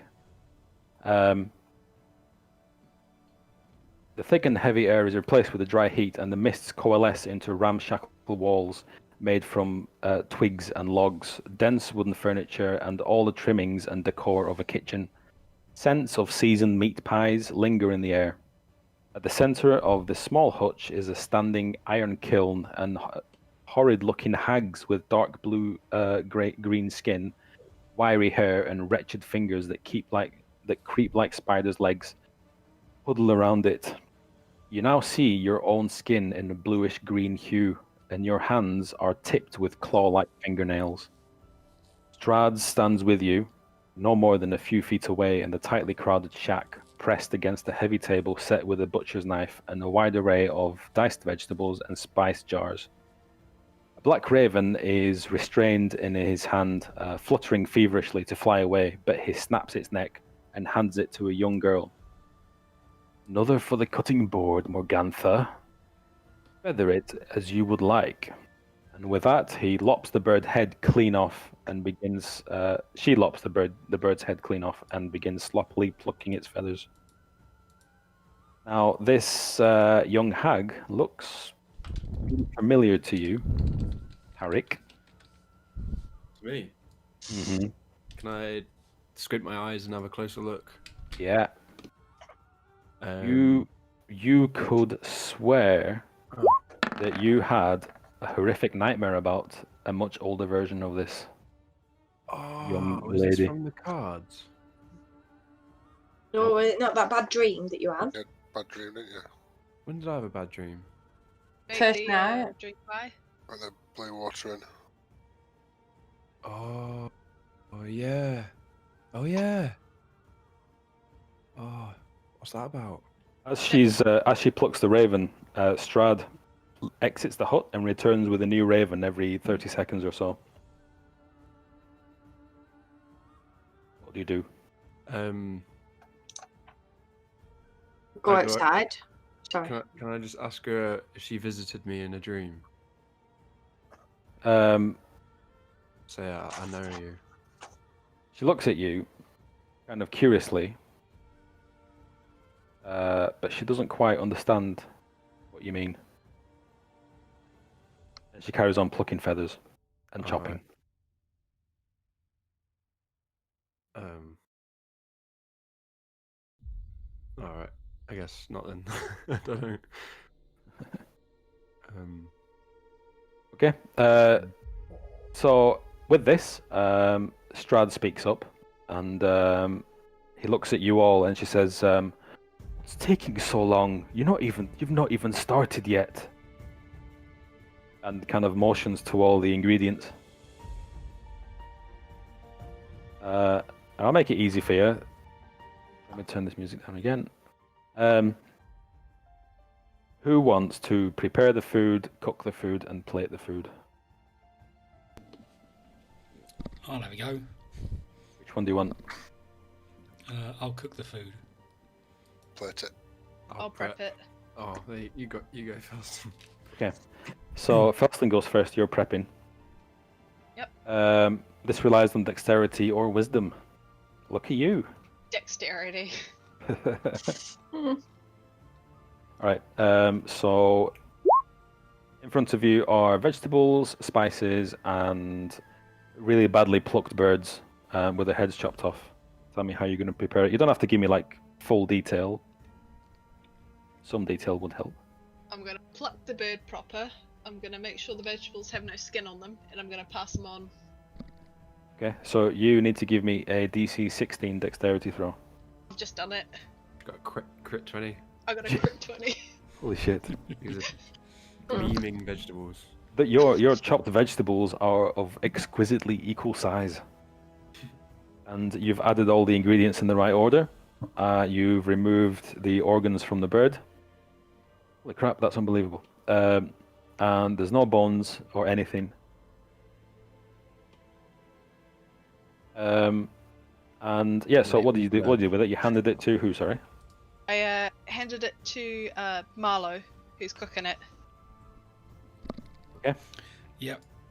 So this relies on intelligence or strength. Oh crap. Tell me what you're doing. I'm going to use strength on this one because my intelligence is zip. Actually, hang on. I'm going to cast Enhance Ability. Hang on. I'm going to cast it on me, and it gives me ball strength, which gives me advantage on strength rolls. Whoa, Hang on. nice. Hang on, I'll put it on VTT so you can have a look. I believe you. I believe you. Yeah, so yeah, I'm going to cast Ball Strength on myself. Pack it in. Okay, so you begin pounding this meat. I get a. Hang on, crap, it's not. What are you doing? What are you doing to the meat? Tell me. So I'm cooking it. So I've put a pot on. I think this is probably going to be best as some kind of soup or a stew. Do you? Um, Tell me. okay, yeah, I'll do like a raven stew. Okay. Obviously, so, Felson's done such a wonderful job. So what I'll do is I'll make sort of a vegetable soup base, and then serve it with chunks of raven or like a raven breast, tied up with stuffed with a bouquet garni in the middle, resting on the soup. So it just kind of sits there because it's not runny soup. It's more of a thick stew. So yeah, Okay. it's on that. Yeah. that sounds amazing. Give me a strength check. I've got advantage, so I'll roll it again. Because I might get a crit. I don't. Oh, So 18. that was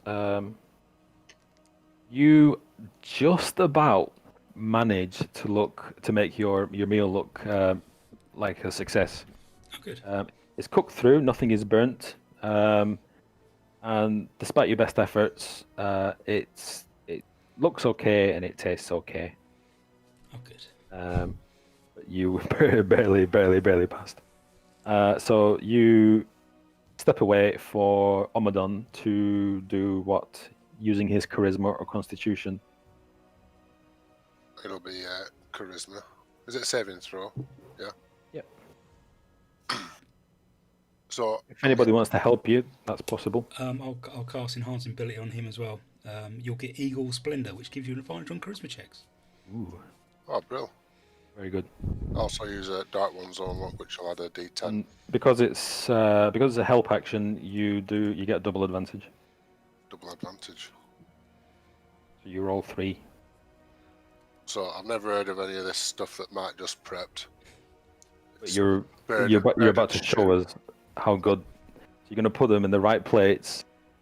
Yeah, You just describe them perfectly, even not knowing what they are. yeah. I'm gonna sort of like flip them up in straight out of pan and onto the plates. So it's still piping hot, hopefully, if you give us your charisma check.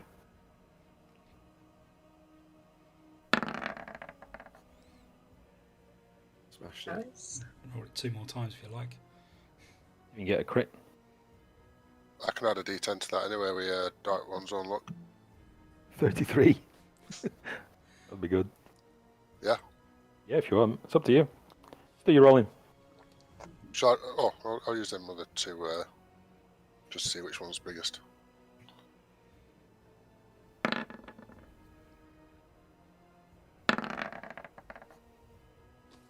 You got a 23 there. 23 plus a D10. Or is it pointless? Oh, no, it's fine.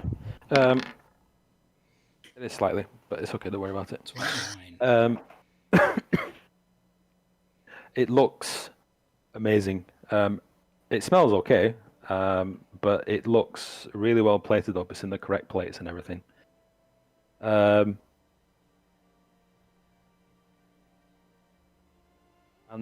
Yeah, so let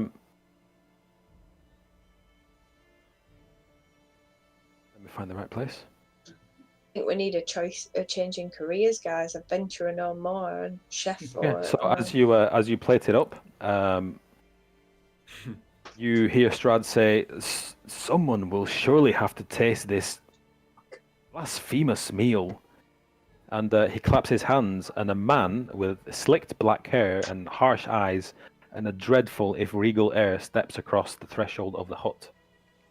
It's a man identical to Strahd in every discernible way. Oh my god. The seated Strahd invites his double inside, and the clone marches up to the freshly plated dish.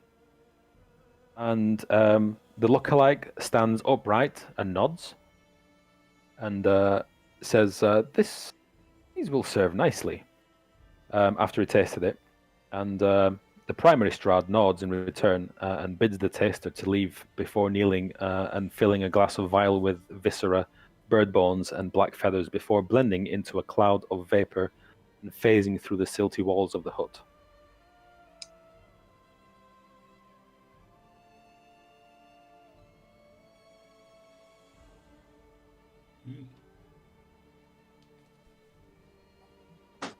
Okay. Oh, oh. Too late.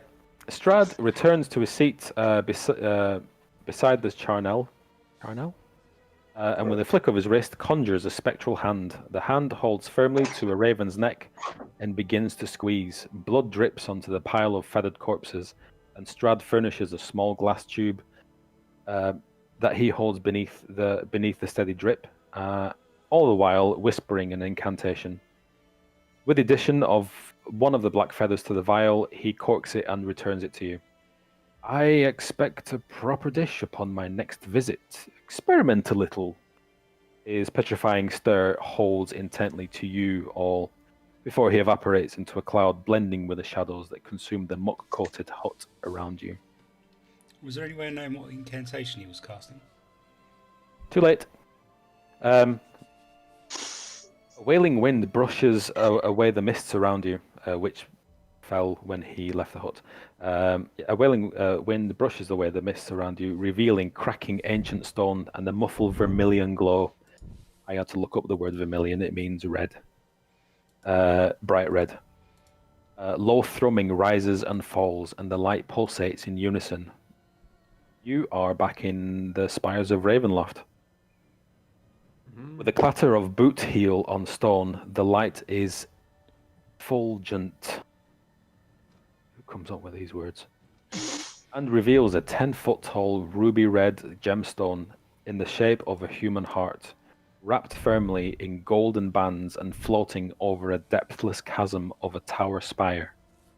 The doorway into the tower and the source of the glow are eclipsed by a cloaked figure. Strad has climbed the stairs of the tower's interior and now stands between you and the crystal. With a nonchalant wave of his black feather boots, his black feather boots rise from the staircase landing, and he glides through the air to the heart. He touches his hand to it and retrieves 3 glass vials filled with murky admixtures. He pours the first one over the top of the gemstone. I am the ancient. I am the land. The second, repeating the chant. As he repeats the motion a third time with a final vial, the thrum turns to a pounding. The ruby flashes in tandem with the sound again, and the crystalline structure cracks. Shards of the heart crumble and fall into the depths below, and layered beneath it are bits of flesh. Thump, thump, thump, thump. The shell shatters, and a 10-foot tall human heart now hangs aglow in the night. Chapter close. This was not mere iconoclasm. My faith was in myself. I had none to spare for the gods. Amadon can now cast Magic Jar as a ritual spell once per dusk. Chapter 9. The March of the Dawn.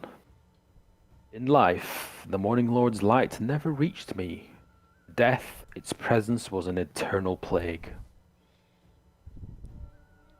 Prepare for battle! Looking across the grand chasm that descends thousands of feet below the drawbridge, the mists and rain in the distance part as a crowd of hundreds marches towards the edge of the ravine. Leading the charge is a blinding radiant light burning through the watery veil like small sun. A trumpet sounds from the army, thundering through the valley, and grinding heavy metal gears and chains groan below almost in response.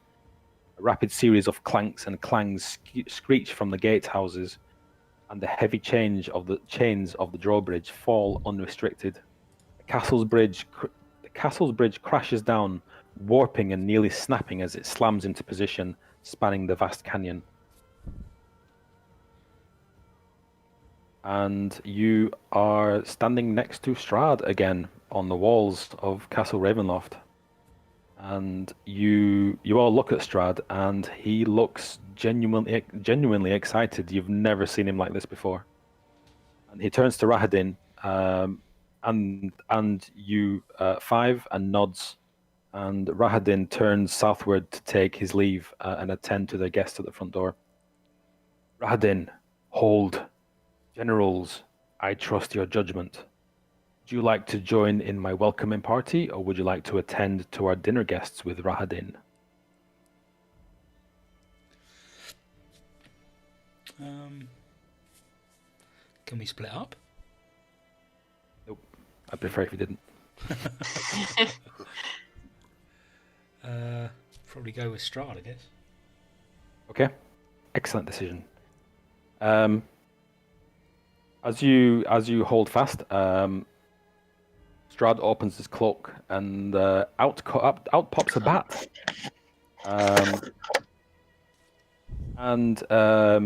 He says, Strahd says, he looks at the bat and he says, "Bartholomew, follow."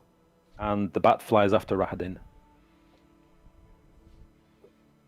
And in a plume of black, Strahd's form dives over the battlements like a bird of prey in pursuit of a newly spied rodent. A rising cloud of steam precedes a deep orange glow that rises to meet your eyes. Strahd reappears, mounted nobly on a flaming black steed. Its body is dense with muscle, but its face is skeletal and vicious.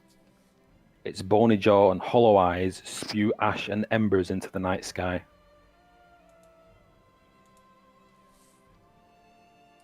Bear with me. With an arcane gesture and the wave of a black feather, you feel lighter. Your feet rise from the floor. Follow me. Strahd whips the reins of his horse and galloping full speed through the air towards the oncoming horde. Ride, Bucephalus! Strahd casts Fly on as many as may need it and dashes off into battle. So you've all got the Fly spell cast on you. The what? The fly. We can fly. You can fly. Alright. We can fly. We can fly. We can fly. Fly like a bird. Okay. A bit. Finished. Shall we follow Strahd? Let's follow him. Yeah, let's follow him. Let's fly. Oh, So we're in a Some Turkish bacon. grill then.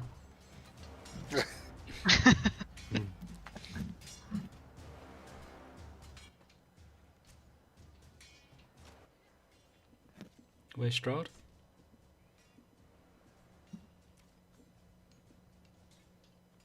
Peter. Sorry, I was on mute. It's flown down. It's flown down into the battle. You're at the top of the battlements. We're at the top of the battlement. You can fly. Let's fly down with him. Okay. You soar nightmarishly fast. Like in Harry Potter, the Death Eaters. can we slow down a little bit if we're frightened? No.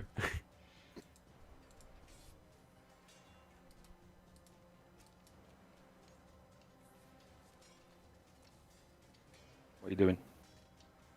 Are you all swooping down? Yeah. Yeah. Okay. You all swoop down to the bridge, and as you get close to it, the vampire lord extends his hand and snaps his fingers. An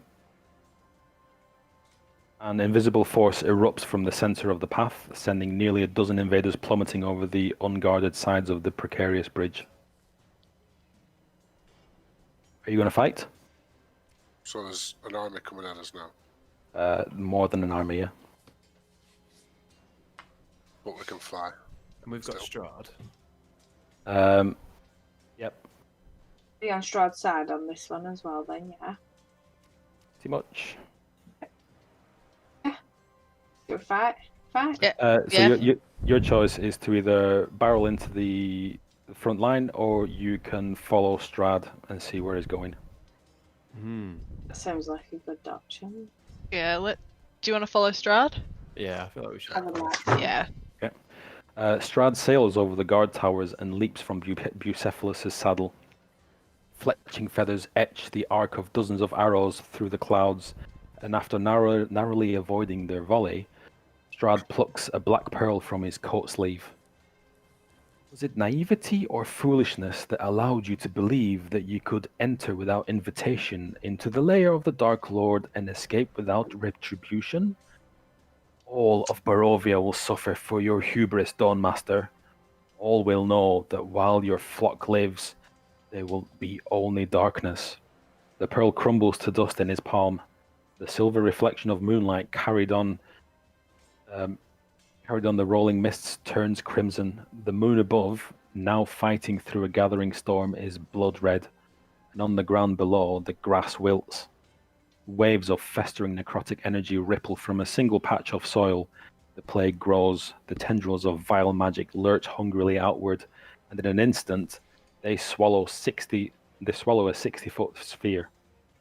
Nearly a quarter of the armed men and women fighting to enter the castle drop dead in an instant. Enjoy your feast, generals, as he looks at you and points at the corpses. Oh, Who's supposed to eat them? I think so. We, Are we vampires? One way to find out. I'm gonna go eat one. oh no. Okay, so In that sphere. as well, the sphere's gone and everybody inside it is dead. Anybody want to check the sphere out, or Oh yeah, look at Can- this. Let's see what the sphere's about. Yeah, I do too. I'm going to need a Arcana check Oh, God. from you and Tarek. This is going to be interesting. I was hoping you were going to ask for perception. You've never seen this before, but Tarek has. It's Circle of Death that he cast. Whoa. A sphere of negative energy ripples out. It's a 6th-level spell, which is well high.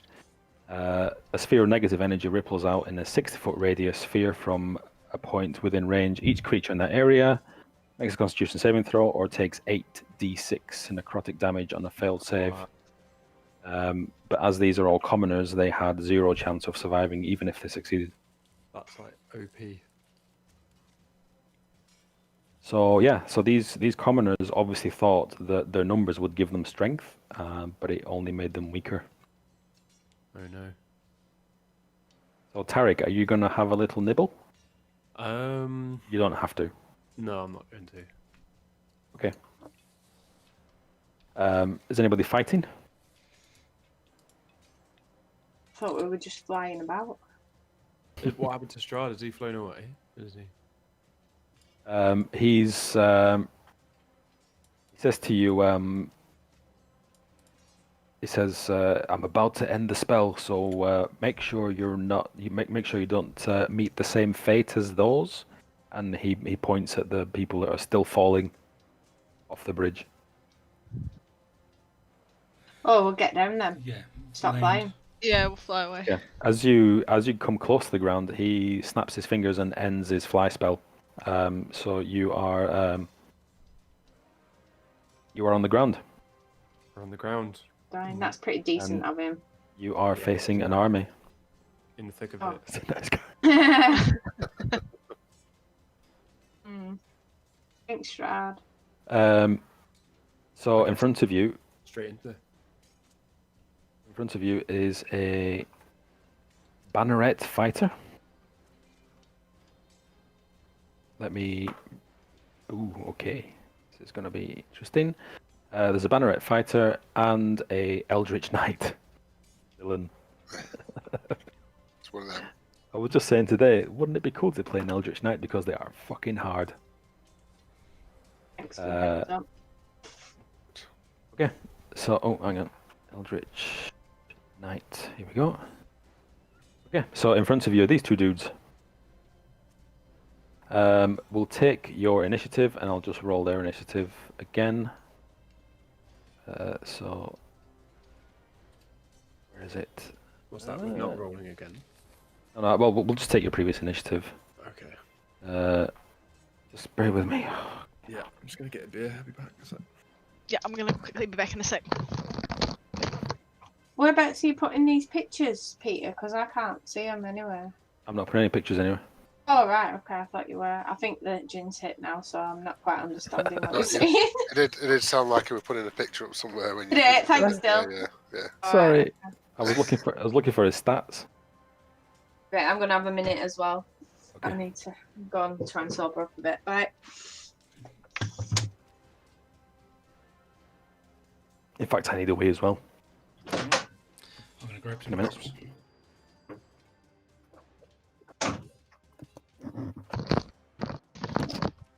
Right, I'm back.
I'm back.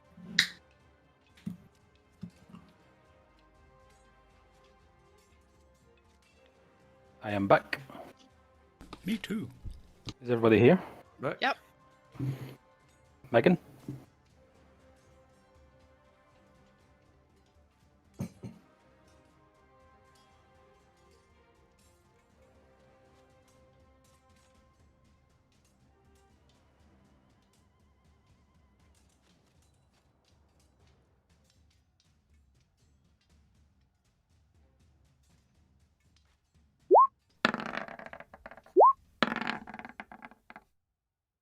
Okay, that makes it easy.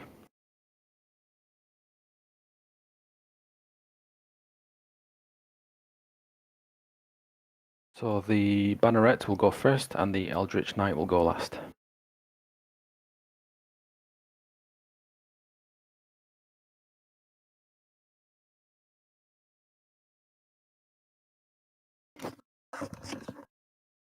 What's that? A banneret? I'm back. Yep. What is a banneret? They are noble protectors of the realm whose devotion to the state inspires their allies to strive beyond their capabilities. That's a hint. So it's like a Keris. It's like a paladin. It's- No, it's more like a fighter that inspires others. Oh, it's like a me. Like a bannerman. Yeah, it's a buffer. Oh, okay. Take them out first. Good plan.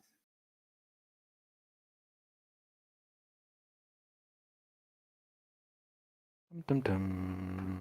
It's like the medics on Command and Conquer. Is it not like the spies? King and country.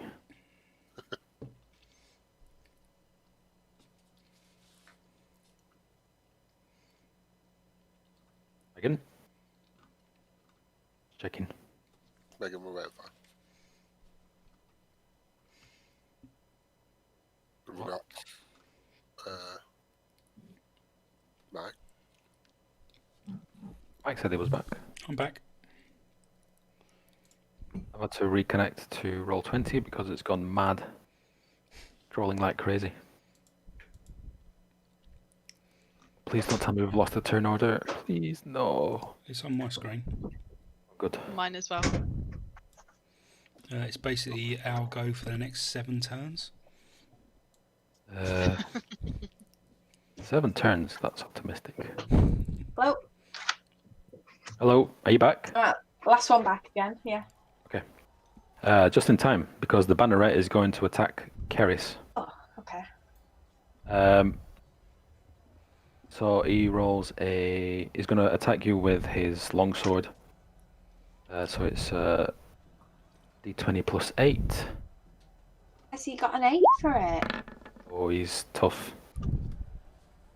thought he just carried a banner. We've got here 7 plus 8 is 15? Yeah. 15. Nope. Doesn't Okay, hit. he misses. He uses his rallying cry, and it causes the Eldritch Knight to attack immediately, and he attacks Felston. Oh no. He does a multi-attack with his spear. So that's a d20 plus 7. Roll 20 has gone bonkers. Sorry, bear with me. I'm guessing that's a hit. Yeah, it's 14 equal plus to my, 7. Yeah, it's equal to my AC. Okay. Right, and he is going to do. It's 1d8 plus 4. Not too bad. Until he does his multi attack.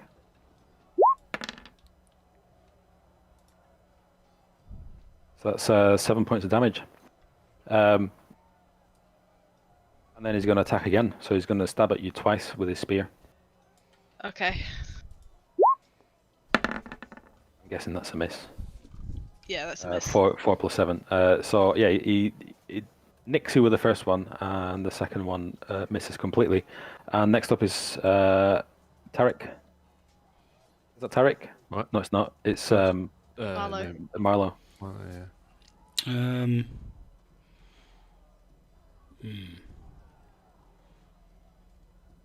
I'm going to defer my go, actually, if you don't mind. Okay. Because if people take wounds in it, I can start healing. Okay. So next up is Felston. I'm gonna have a crack at the Bannerman. Okay. I'm gonna use my battle tax again, so we'll roll for that. He is heavily armored. It's a 24, Don't hit him in the armor. That's a hit. and that's 8 two-handed damage, and I'm gonna attack again. Okay.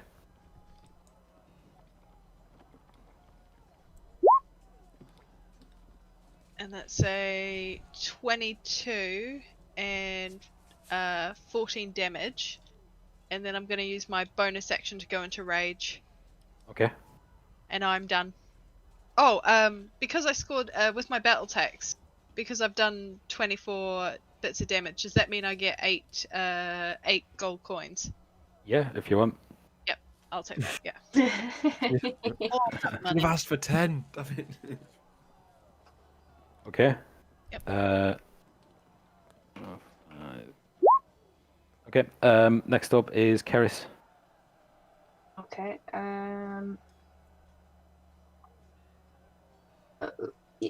Yeah, longsword. I'm gonna go for the Bannerman.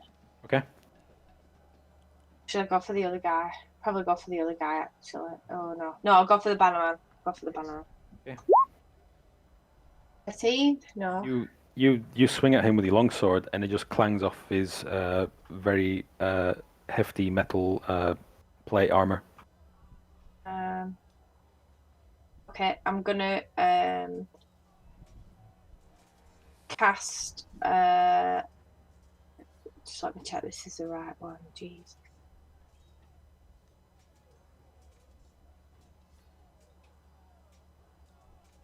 I don't know if this is a good decision. I'm gonna cast Ensnaring Strike on the other guy.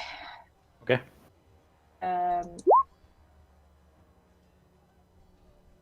He's got to do a DC saving throw of 13. On what skill? Strength. Oh, strength. DC 13. Okay. He's got lots. I thought it would do. So that's. Yeah, that's a 22. Yeah. Okay. Okay, he's past that. Is that your action? I guess so. You have a second attack, or was that it? Well, no, because I struck that other guy, didn't I? All So right. that's, Okay. yeah. Okay, Tarek. I'm gonna hit them both with a fireball, I guess. So 15 DC dexterity saving throw. Philston and Keris are going to have to save as Can I well. not just clip them, just like on the edge of glory? Okay. Okay then. So we'll do the first one. I'll just roll 2 d20s. So that's a 2 and a 1. Okay. Alright, they both take 33 fire damage. Okay. Sec.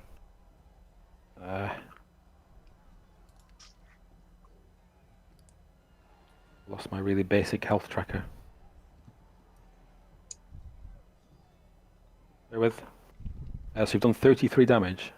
Oh, and you also, yeah. 33. On both of them. On both, yeah. Scheiße. So they've got 95. They've got 72. Okay. And next one up. Does Alright, anyone sorry. need any healing at all? Or are we all will Not yet, I Oh. think. No, I'm good. Alright, crack on. Are you taking your turn now, Marlo, or are you waiting for Yeah, the no. Eldritch Knight? I'll go now, I guess. Let's see. I will cast. Cast. Guiding bolt. Good old guiding bolt. Which one? On the banner dude. Okay. That is a hit. It does 22 damage, radiant. So that's 73. Nice. 2. Okay. Is that you done? Or have you got another one?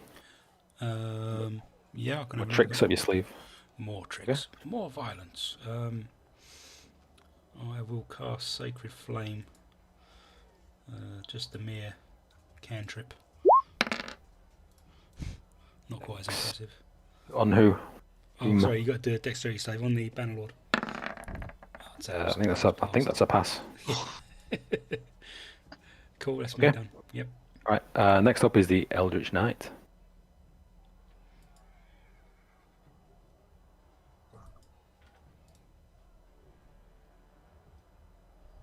He's going to attack you, Marlo. Oh, of course. So that's 20 plus 7. Oh my god. He's got multi-attack, so he's going to attack you again with his spear. So he spears you once and misses, and Oh, good. Yeah, that's a I'm hit. guessing the second time hits. And he does lots of damage. No, he doesn't. He does a 1d8 plus 4. Eldritch Knight had 2 turns, no? He's got the multi-attack. No, I mean, is this his second turn? No, the first time the Bannerman, Banner Dude. Or has he What's got it a called? spear? No, he used Rallying Cry to make the Eldritch Knight take an attack. Oh, right, yeah. But he goes again when it's his turn. It's not like command, or it's a lot like command. Yeah, so you take 8 points damage, and You say it's 8 plus 4. yeah, sorry, 8 plus 4. Oh, yeah, 12. As this is going on, you see Strahd fall from the sky as Bucephalus is hit by a ray of radiant light and vanishes into a cloud of dust. And next up is the banner guy, who is going to attack Tarek. Oh, damn. Actually, are you behind the front line then? Yeah, guessing. I'm at the back. Okay, he's gonna go for Keris. Wait, I'm all the way out of there. Are you? Yeah. Interesting. Okay, so he's gonna do a melee attack on Keris. 20 plus 8. Oh my god. And he also has multi-attack, so he's gonna take another swipe with his longsword. So is this the Bannerman's second turn? It's So the- I've not gone. Have you not? No. Sorry. We were after Tarek. Sorry, you go. I think that's. Is that what you were asking before? You were. That's what I was asking before. I thought, hang on. Sorry. I'm going to cast Command on the Eldritch Knight. Mhm. Wisdom saving. Wisdom. You've got to throw for wisdom 14. He has none. Okay, so he's got 0 wisdom, so it's just a straight d20. Ooh. What was it, 14? What's he got? Yeah. 15. Ah, bloody hell. Sorry. Yeah, that's me. Oh, okay. I might get a go as well. Or not? Have I missed something? Yeah, you did. You took. Did I? Did you? Okay. Yeah, I'm sure you did. Okay. I only missed Dylan out. Right, so the banner guy. Forgot what he did to you now. You missed the first one. I think the second one hit, didn't it? You know. Was it 11? I think you rolled 11, didn't it? Yeah. Plus 11 plus 8, Oh, it's 19. got a plus. Okay, yeah, probably. Plus 8. Was that 19? Okay, 1d10 plus 5. So he does 8 points of damage to you. 8. And next up is Lily Marlowe.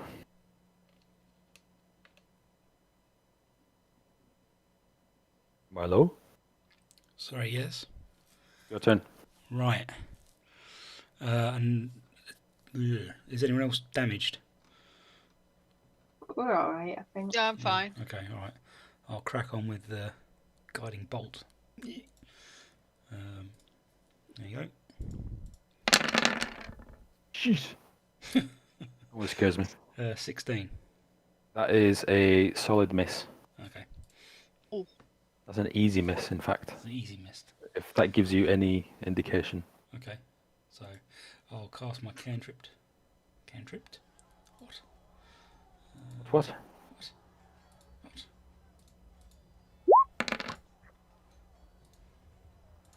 DC 15 dexterity. Yes. On who? On the banner dude again.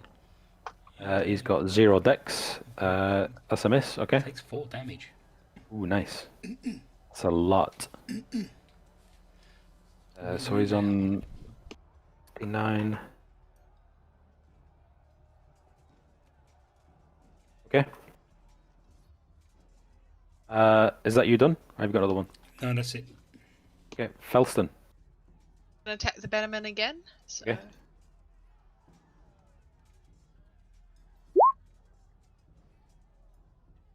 So that's a 20. That's a hit. Just. So it's 7 damage, and then I'll Okay. roll again.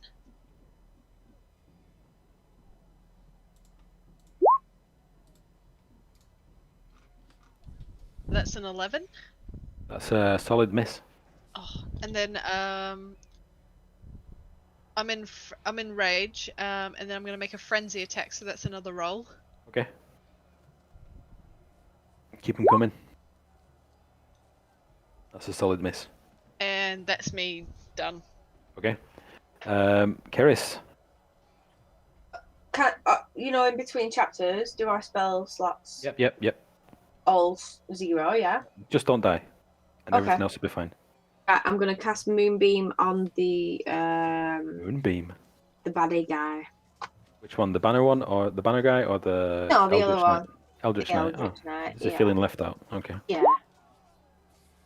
So he's got to do DC 13. Constitution. Yeah. Eldritch Knight. He's got +3 con, so that's a 16. With the 13's a pass as well. So your spells are proving ineffective. Pretty shit, aren't they? So is everyone. my sword.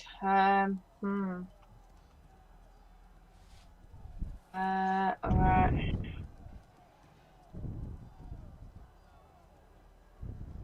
Well, I'm just gonna have to try and. Oh, I don't bloody know. Attack Can with you- the sword.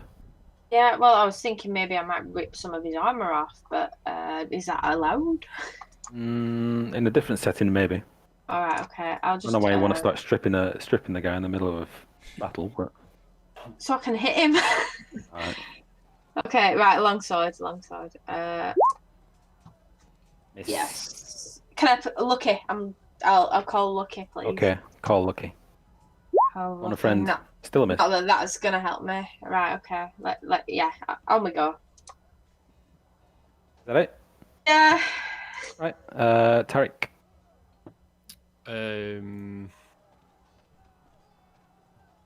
Do. Is there still 2 left? Very much. I'm gonna cast Enemies Abound on Whoa. the Eldritch Knight. Intelligence saving throw. That is. I can guarantee you he's going to have a 0. The Eldritch Knight.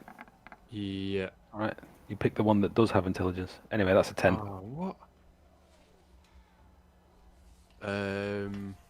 DC. 15. Yeah, he's failed. Yes. Sorry.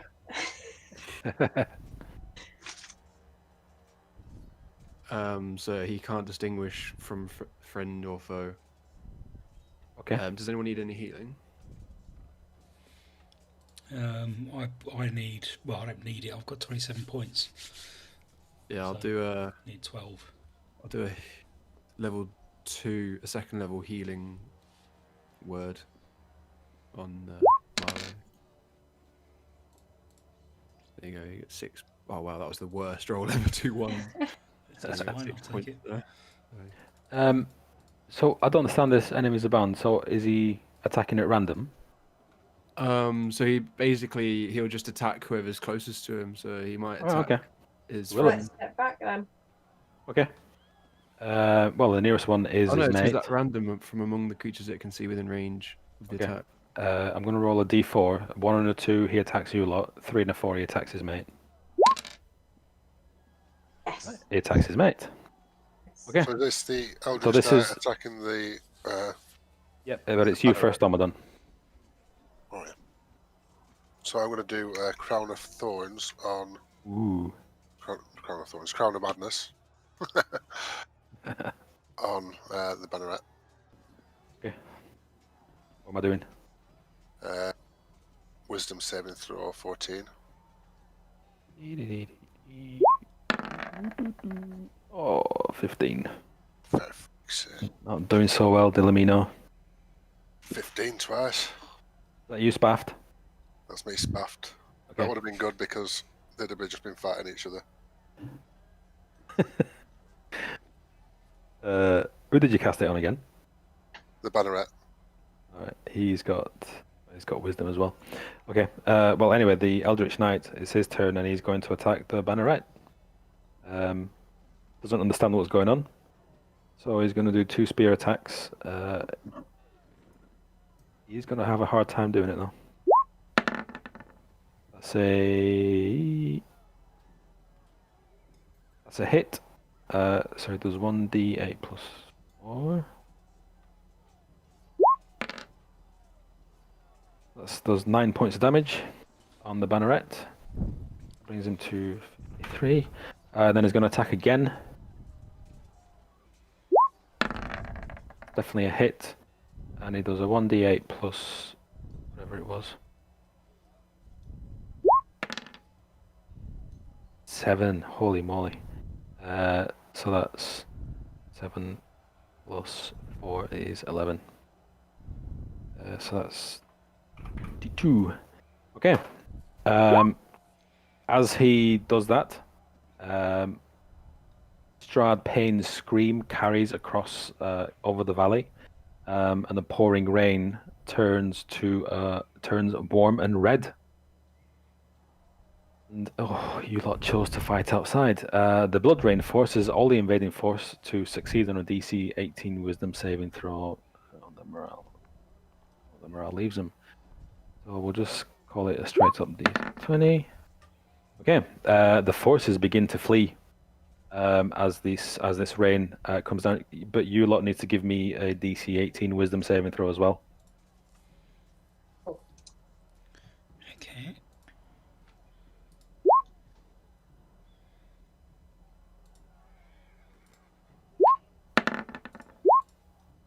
So Felston fails. I've got 23. I just need Tarek. Is Wisdom. this Dex? Wisdom. Oh, wisdom. I am not very wise. So this blood that's raining from the sky absolutely freaks out Tarek and Felston. But the other three, they've seen shit before. So you two have become frightened. And it's back to the top. So it's the Bannerman first. He's got. Sorry, Pete. Is it a curse that they're frightened, or is it just terrified of the blood? It's blood rain. It's a special action by Strahd. There's no real save for it. All right. So yeah, so you two have become frightened, and you leave the battle. Oh, But don't worry, because the Banneret is going to attack. Who's still left? Me. He's going to attack you, Marlowe. Cool. D20 plus. Right. See if we can speed this up a bit. That's a miss. And Also miss. also a miss. Okay, next up is Tarek's left the house, Felston's left the house. Keris. Um.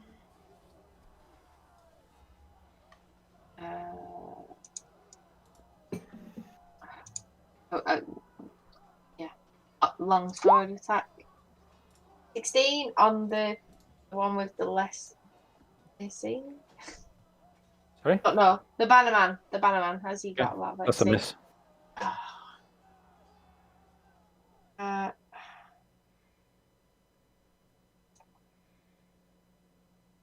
I'll try the snaring strike level 2 then, please. Okay. DC 13 strength. Who are you doing it on? Bannerman, I guess. Fail. Oh wait. 6 plus 5, 11. Fail. No. So is he taking 9 damage? Yeah, it takes 9 damage. He's restrained by vines or whatever. Oh, he's restrained, is he? Yeah, he's restrained. The next time you hit a creature with a weapon attack, so if you don't hit him, then he's just restrained until he gets hit, or he can thing it out. But otherwise, he takes 1d6 piercing damage at the start of each of its turns. Okay. Until it can escape. Fine. All right. Have you got any more attacks? That's two attacks, isn't it? Yep. Yeah. So next up is.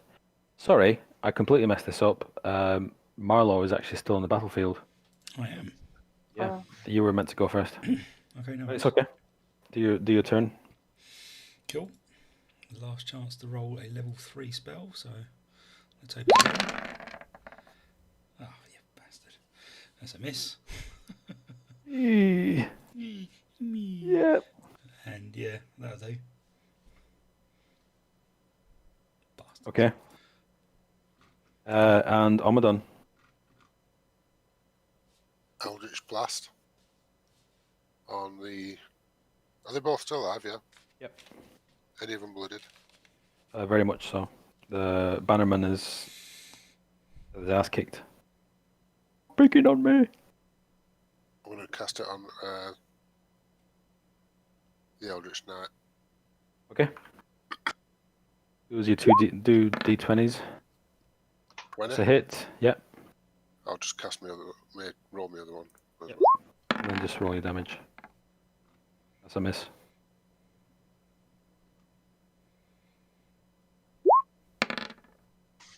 Well. 12. Okay. He's bloodied. Right. And just as the Eldritch Knight raises his spear to attack, a magical darkness spreads across the battlefield and the gatehouse towers and some of the bridge, and that was cast by Strahd. And everybody panics and either flees off the bridge or flees back. And we are out of combat.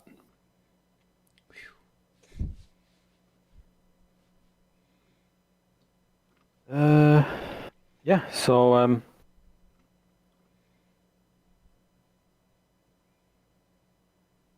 an oppressive white hot hang on.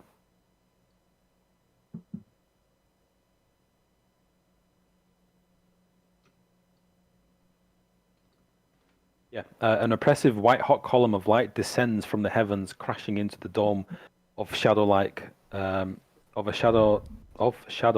heavy stone. Sorry, heavy stone shattering glass. The sky's blood dries to your face. The rain ceases, and before you, an array of pure sunlight stands Strahd face to face with Serena Markovia, who you thought was dead. She is much older than when you last saw her during the unholy ritual at Yester Hill. She's clad in gold and blue armor. The land's Dark Lord and its Dawnmaster are on the verge of collapse. The ground at their feet is scorched. The scattered dead lie incinerated. With a savage swing of Markovia's Morning Star, sparks fly from a previously unseen arcane shield guarding Strahd's face. Mythical deflection catapults her weapon from her hand, sending it sliding across the raised earth. Without a moment's hesitation, she lunges, drawing a stake from beneath her breastplate. The spike pierces Strahd's doublet, but is halted, frozen in place as the wood meets flesh. Strahd grasps the air as if he were holding the Dawnmaster's collar and lifts her from her feet, while she gasps for breath. I am a just ruler, Serena. Do you not believe I have earned my place as Lord of Barovia? The land's laws are my laws. Breaking those laws means betraying me. Do you know what happens to those who betray me?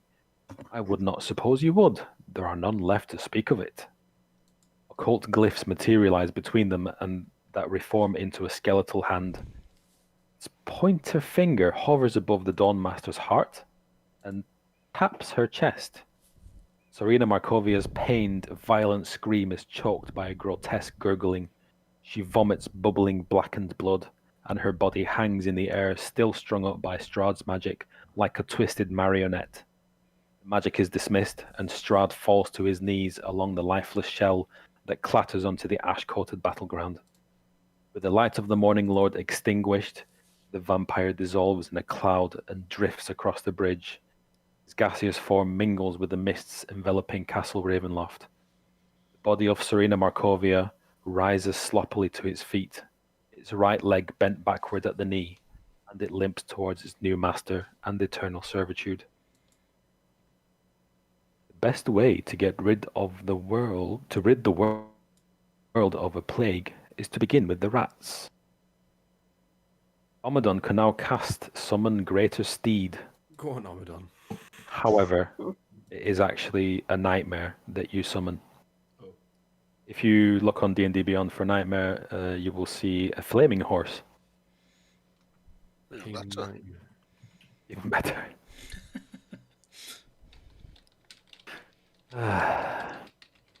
Chapter 10. Finally took it upon myself to visit the new head of the Vactor family. Lavina Vactor was no longer the fragile-looking child I'd seen all those years ago, but a ruler. She extended her hand and greeted me warmly. Come, Lord Vasily. So, stone fireplace pops and crackles in a familiar ebony-paneled parlor. 3 elegant suede couches surround the table made of obsidian and set with a stunningly crafted gold-plated ceramic tea set. 2 figures glimmer in the fire's glow, lightly masked by steaming tea. A woman in a red and black lace dress, and a handsome man with kind eyes and an irresistible smile. A servant arrives to pour tea for Lavina and, everyone. The lady of the house tells the man, And you, the reason for her invitation. I wasn't supposed to tell you that. Shit. Okay, so you are at this tea party at the Wachter house.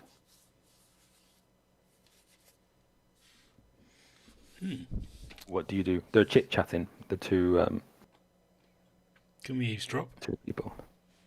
Yeah. You're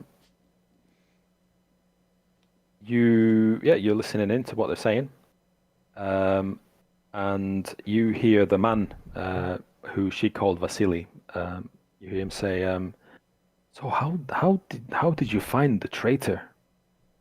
And she says, "He's been hiding for the last 50 years, but I could not help but notice his necklace, the shining golden lion."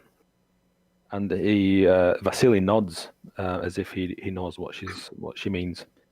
And she says, "I recognized that medallion immediately when I saw him at the Festival of the White Sun. And I thought he would be about 90 by now, but he looked no older than 50. He is a sick old man, and he deserves to suffer for the rest of his days. The only other information that I know, Lord Vasily, is he goes by the name of Henrik Steinmann."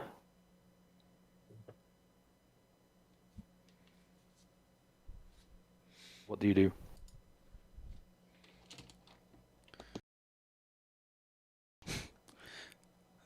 Henrik.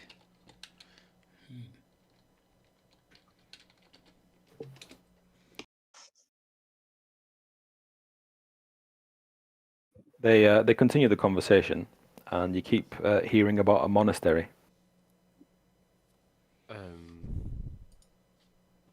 It's all a very pleasant tea party. There's no Nothing sinister. tension. There's no tension here. You know, just mingle, try and meet people. What's And that about a monastery? Sorry. Just ask them what's that about a monastery. She turns to you and says, "It's the monastery of the Order of the Guardians." Well, that sounds very interesting, but I've not heard of that before. Could you explain? Yes, it's a monastery on Mount Baratok, and it's very high up. It's extremely cold up there, and the monks have taken a vow of silence. I've been there a couple of times as a dignitary, and I know that you're not allowed. They do not like it if you leave the Grand Hall, but that's all I can really remember about it. Well, it sounds like a very interesting place. It might be worth a visit. I She suppose. she seems to remember something, and she stands up and kind of rummages through a cupboard, and she comes back with a map. Hmm. And she shows you the exact location of the monastery on the mountainside that overlooks Lake Baratok. Ah, and so these monks, do they praise some sort of god? Is it or? Yes, they pray to the Morning Lord. Ah, She says it quite sarcastically.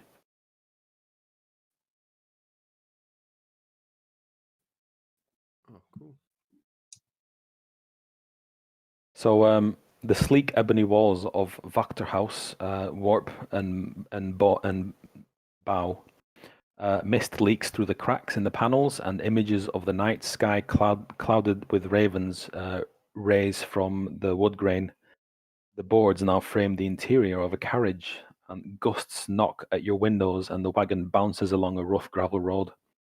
Even the regal posture of Vasily von Holtz buckles slightly on a particularly large bump in the path.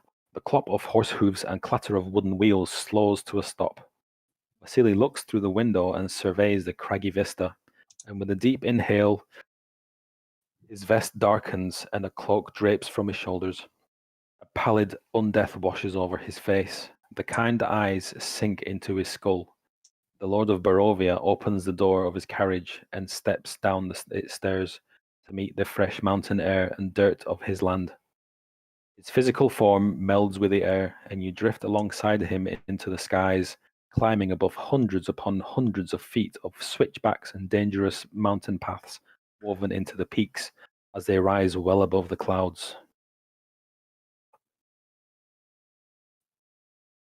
And let me change something here.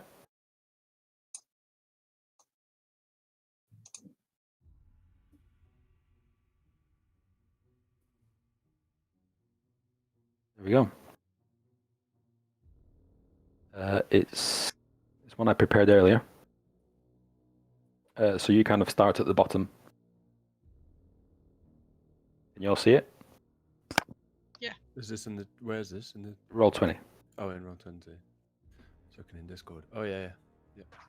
Okay. Director Steve. Uh, That was pretty good.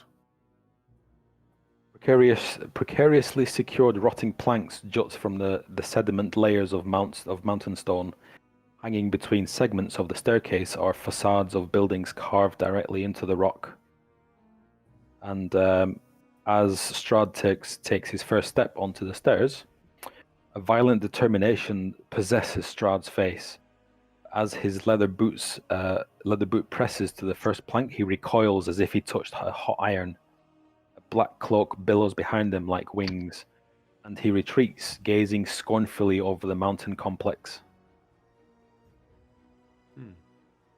What did he touch? He put his foot on the first step to enter the monastery grounds. Oh, I see. Consecrated ground. Yeah. I guess we'll have to go ahead for him. Check to see if he's alright. You okay, my lord? He's kind of flown off. As you do. Yeah. I guess we head on up without him. Yeah. Okay. Take some steps on the. Oh, investigation. Okay. I'll do an investigation check. Look for some traps. Maybe? Okay. Give me an investigation check.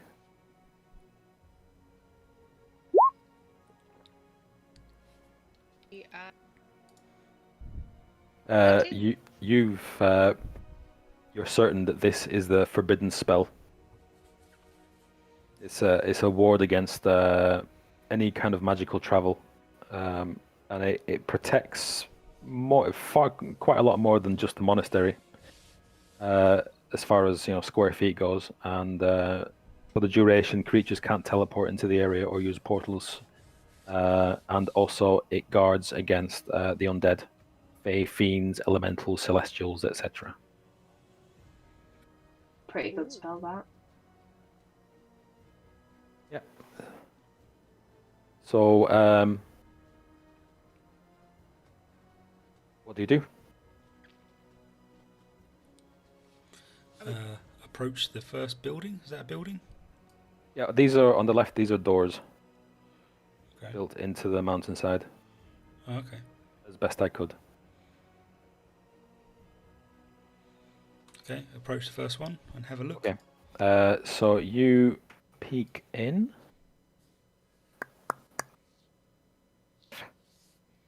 So for the next 100 feet up the winding stairs, 3 two-story domiciles follow alongside the path.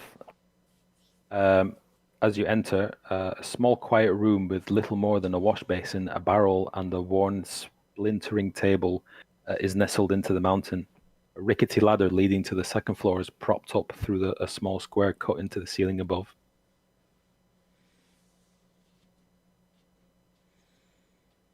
What do you do? Is there any sort of obvious signs of traps?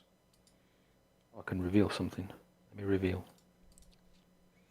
Here we go again. Roll 20. I hate you. Oh.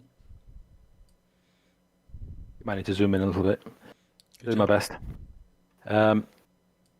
So yeah, I'll say it again. A small quiet room with little more than a wash basin, a barrel, and a worn splintering table is nestled into the mountain. A rickety ladder leading to the second floor is propped up through a small square cut into the ceiling above.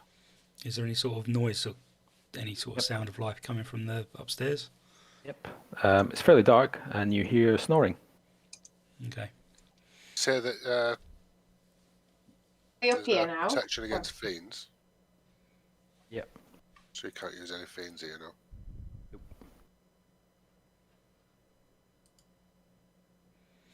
Need a rogue. You want to continue on, or do you want to? Mm, Could have a Yeah. quick nosy at barrel. The barrel has just got water in it. It is very, very, very basic living here. so I'd imagine it's a bunch of monks that have basic lifestyles. They're just nomads. They're probably not even fussed about like anything else, are they? You see no material possessions whatsoever.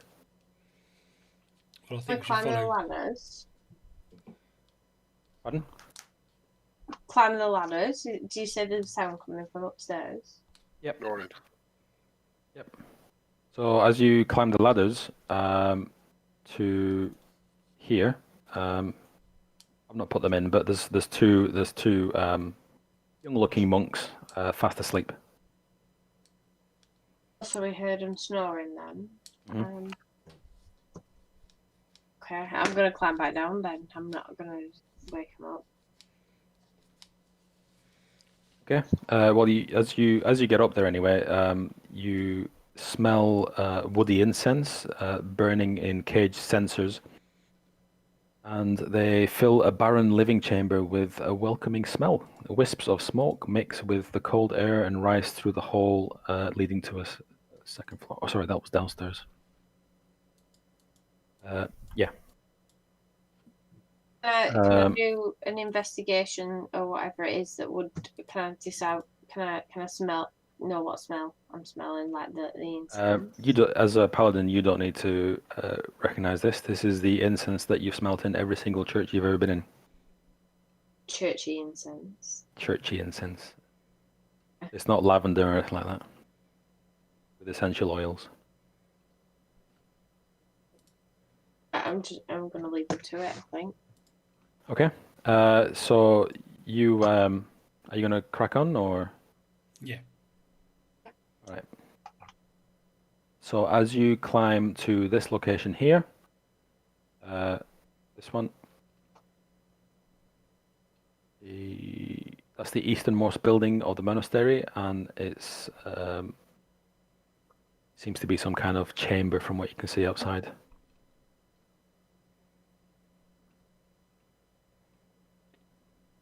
Are you going in? Sure. Yep.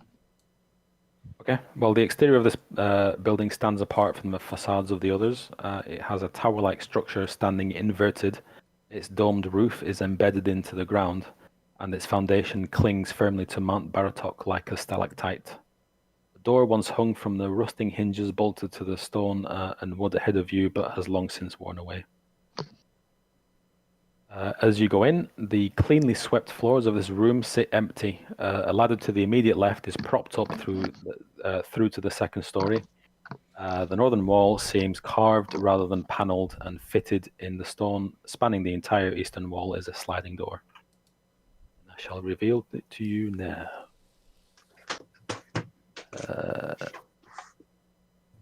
Yeah.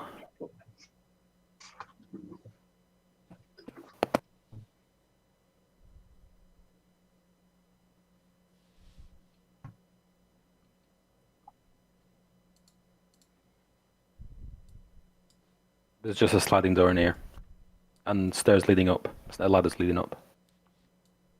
Is that the same entrance? Sorry, like stairs and ladders here. Yep, and then this is a sliding door. Ah, come on. Yeah. Upstairs is a sliding door. Okay. Yeah. Going up. Okay. You can hear the wind blowing outside the sliding door. We open it.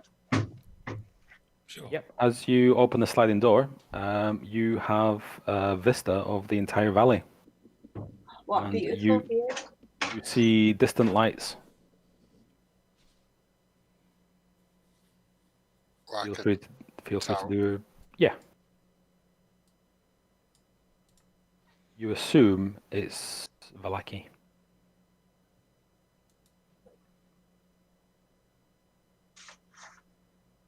Well, In this room is a desk and heavy carved wooden doors. They're the sliding doors, right? No, these are different. All right. Can we have a look at the heavy doors? They're locked. I've got a. Can I break in with my thieves' tools? Yep. Dexterity.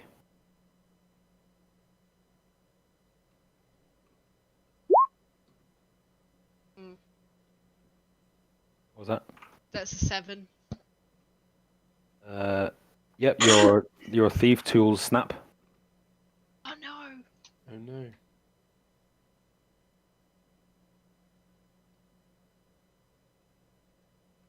Can we hit them with stuff? Will they break? Are they like massive oak Uh, doors? Give me a strength check. Okay. Although I didn't come up, did it, in there?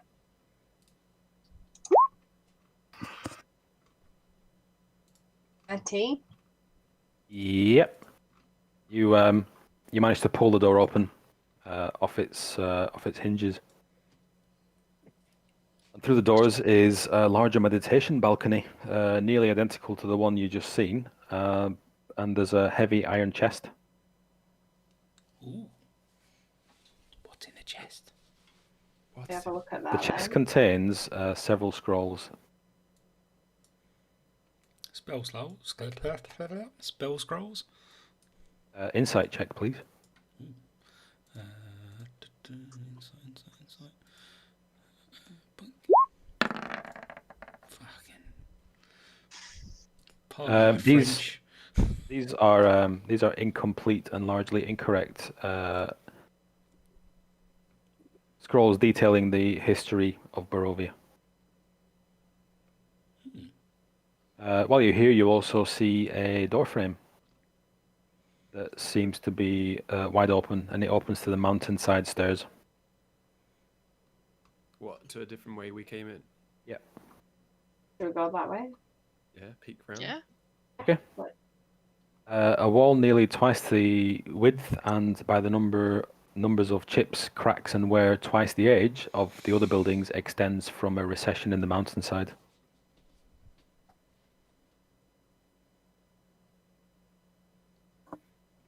Cool. This is obviously it's a much older part of the complex of the order. There seems to be communal spaces in here. Like a cave type thing then, are we're talking? Sorry? Like a cave? I'm sorry, I'm just zoned out there. Just let me find the right place.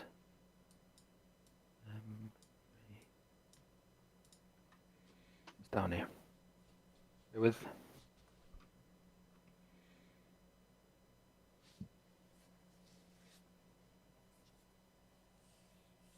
Ooh, more of Pete's revealing shenanigans. We're down in the bottom bit. Yeah, bottom right. Oh, Right, is okay. that a lion skin? It is.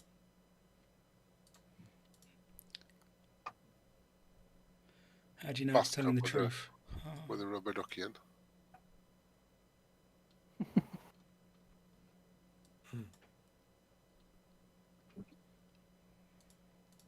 Can we have a general look around this room and see if there's anything of note or This a sword? Uh, This sword. there is. That's just a regular looking sword, yeah. Regular looking sword. Mhm. Can I check for any markings on it? You don't see any markings of any kind. It just looks like a normal sword. Alright. You can is hear that you fine? can hear more snoring through through a door, and you can see braziers burning elsewhere. There's like a light coming from somewhere. Is that a light here? No, it's more from upstairs. Sorry, from downstairs. Mixed up here. What's this thing here? Can I have a look at this thing? These are just. This seems to be some pots with incense and oils, essential Church, oils. church incense and church oils. Yeah. Excellent.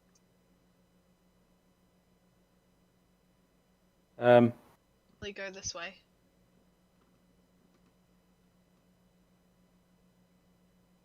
Is that the way we came in? God, fuck! I've took you to the wrong place. I'm just gonna reveal the whole thing. I've taken you to the wrong place. Sorry. It was in here. You came. From being here. It was in there. Alright, okay. Nah, it's wearing on. Sorry. Yeah, there's a door here, leading into the next room. You can see some soft light coming through the door. Yeah. Yep. You're in a dining hall right now. It's a smooth hand-carved table surrounded by matching chairs, extending the length of a 30-foot long hall, and shelves on the north end of the room are stocked with rations and utensils. A door set in the west wall stands ajar. This is west. The rations smell like fish. Nice. I might Yeah, grab one because I'm a bit that- hungry. They are extremely tasty. Oh, nice. Salted fermented fish. You love them. Yeah, okay, I'll go on. Keris loves them. Okay. As you push the door open, it reveals a. He said the door was ajar, so I'm peeping. I mean, there's not much going on here. Alright. Braziers hang from the edge of the banister overhead and give light to a cavernous chamber. Staircase is tucked against the north wall and snakes around to a second story. A symbol is branded into the floorboards and covers most of the room, and resting over its farthest edge is a woven meditation mat.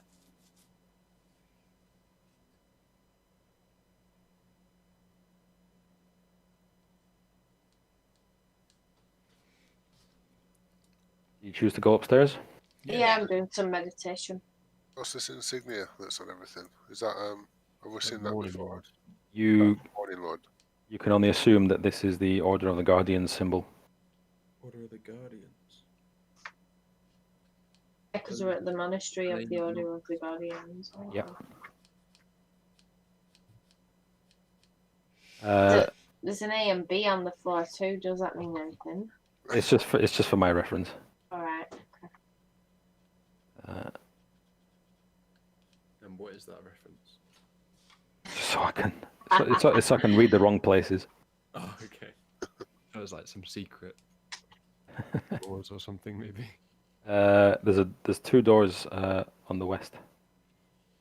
Here and here. There's a prayer mat thing here. Yeah. Right, okay. As you enter that room, a nondescript desk with a nearly extinguished candle melted down to its wick takes up most of the far wall. A robed figure is hunched over a pile of papers on the tabletop. Oh my god. It's me yet. Is he snoring? It seems to be female.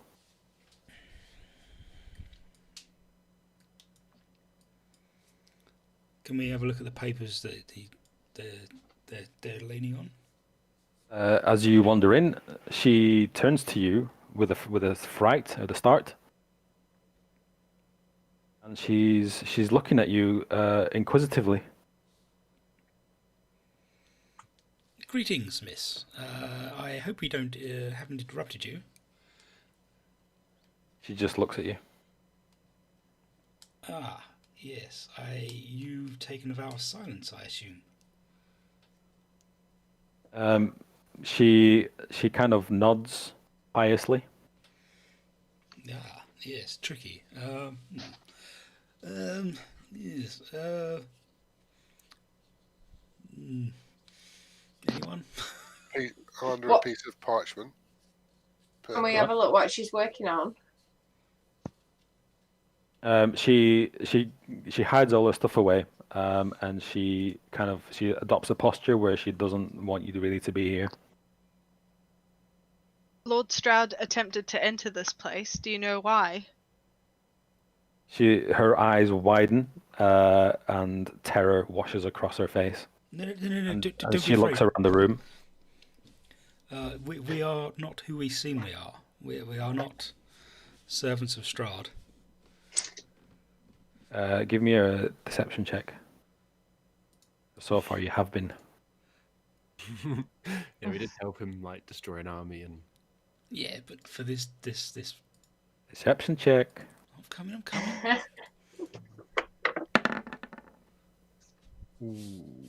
Oh, I rolled a 1. I rolled a Holy 12. shit. She eases a little bit. She believes say everything this. you say. I've had these wonderful set of gold Rolexes. No.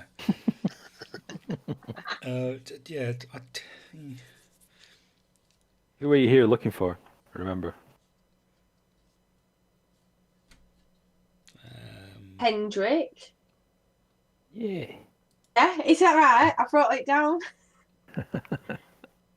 Who the heck is Hendrik Steinman? Is that right? Um, yeah, Steinman, yeah. Yeah. you said- Steinman.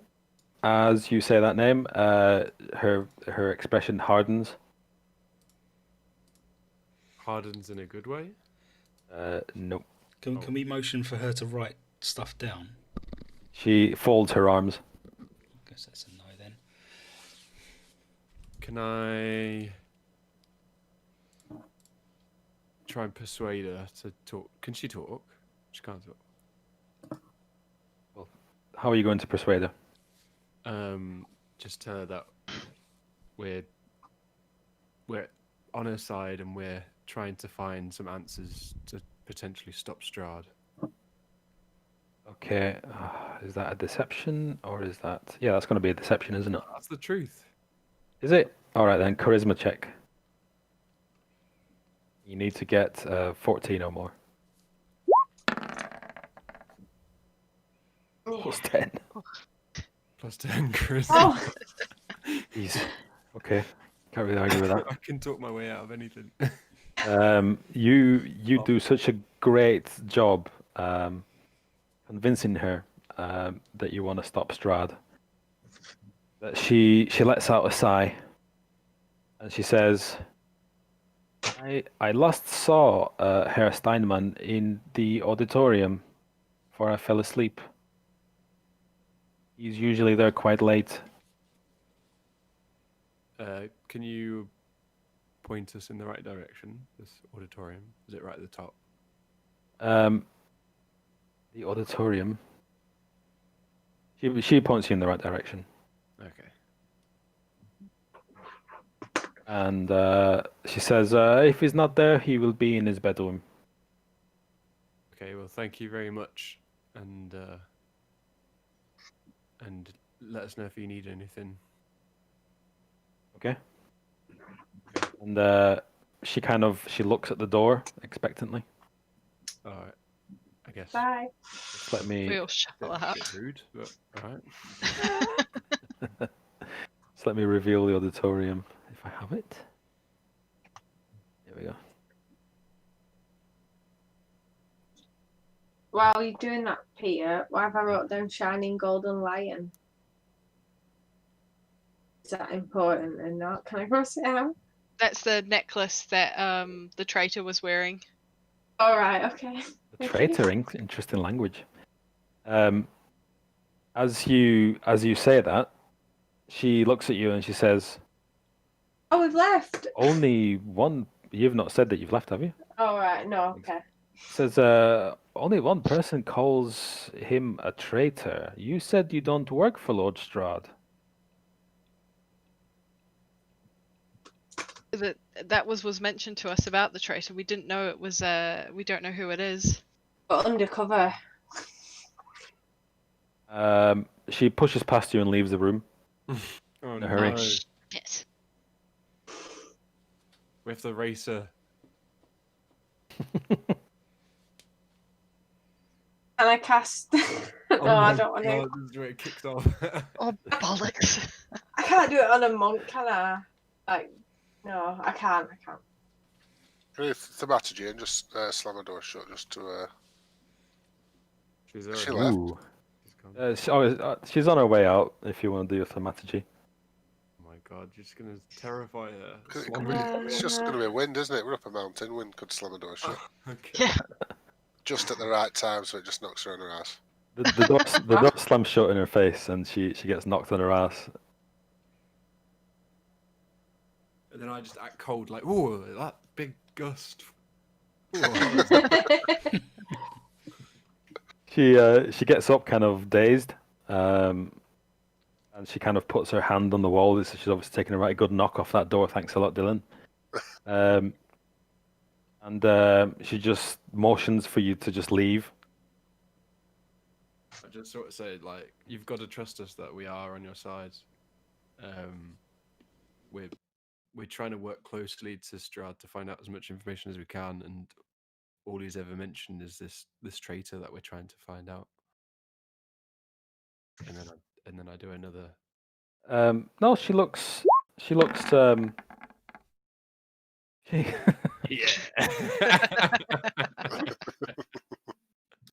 that's a reasonable thing to say, and it is a truth. So she looks at you with blood trickling down both of her nostrils.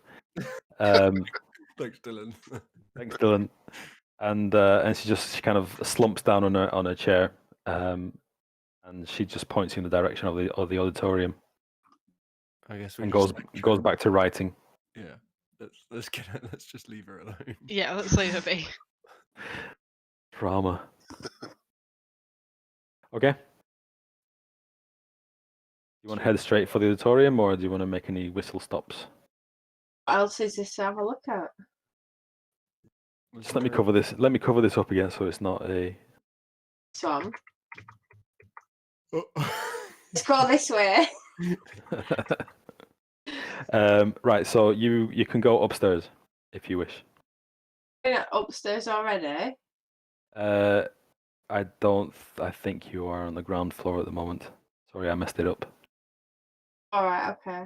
Let's go upstairs then. All right, upstairs is here. Upstairs in this place, right? Is Yeah, this where the prayer mat is? Right, sorry. the auditorium is on the right there. Okay. So you are on the second floor landing. The staircase winds around to a balcony that lines the south wall. A door to the east leads to somewhere, and a door to the west leads to the prayer chamber. Oh, I'm in the wrong I side. think I've got this picture upside down. Are you going to the auditorium? Yeah. No. Right. Oh. I'll go with everyone else, sorry. All I right. was going to go and do a prayer, but yeah, that's fine. All right. First of all, you have to get to the auditorium. You have to go through the library. This one. Yeah, but this door is locked before you all enter. Right, okay. Got the prayer room then. That way. Moment. Okay, you are in.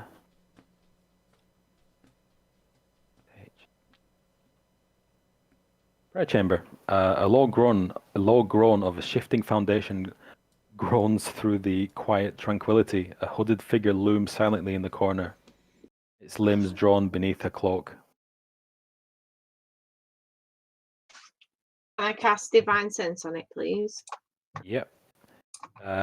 You sense nothing evil coming from this. Do I sense good though? Like heavenly music?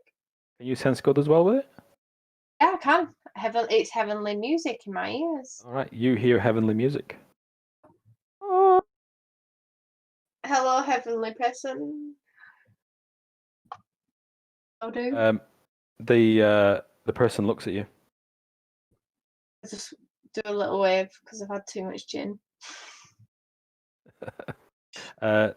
Next to this person is a statue. By the way, that white thing is. That's a statue. Yeah, sorry. I was waving at the statue. I better wave at the person too as well. Hi, how are you? They go back to praying. Can I listen to the prayers? They're praying quite quietly, but they are praying to the Guardian. And a helpful engraving at the base of the statue also reads "The Guardian." Very helpful. Who is this guardian?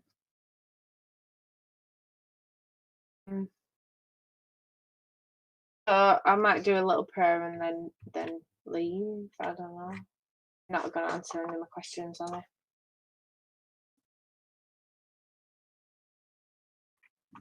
Shall we call it here? We're all flagging. I know I am. Yeah, I'm There flagging. I am. Yeah, it's a good Flagging. shout. I'm dying. He's dead. Right, just let me Just sat there, like leant over, just like pressing on the keyboard. Why are you dying, Dylan? Are you not feeling well? No, I'm not feeling well. Oh shit. Are you off work? Yeah, it's weekend. Oh yeah. Is it Friday? Yeah. Are you off in the week though, or you just started feeling bad today? Yeah, just today really. Oh, I knew I had it yesterday.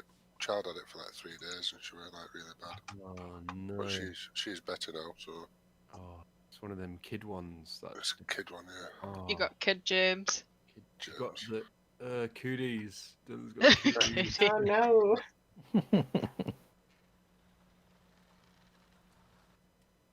Okay, well, thanks everyone. Sorry about the confusion at the end. Well, thank you. Good job. I shall. We shall reconvene at the same time next week.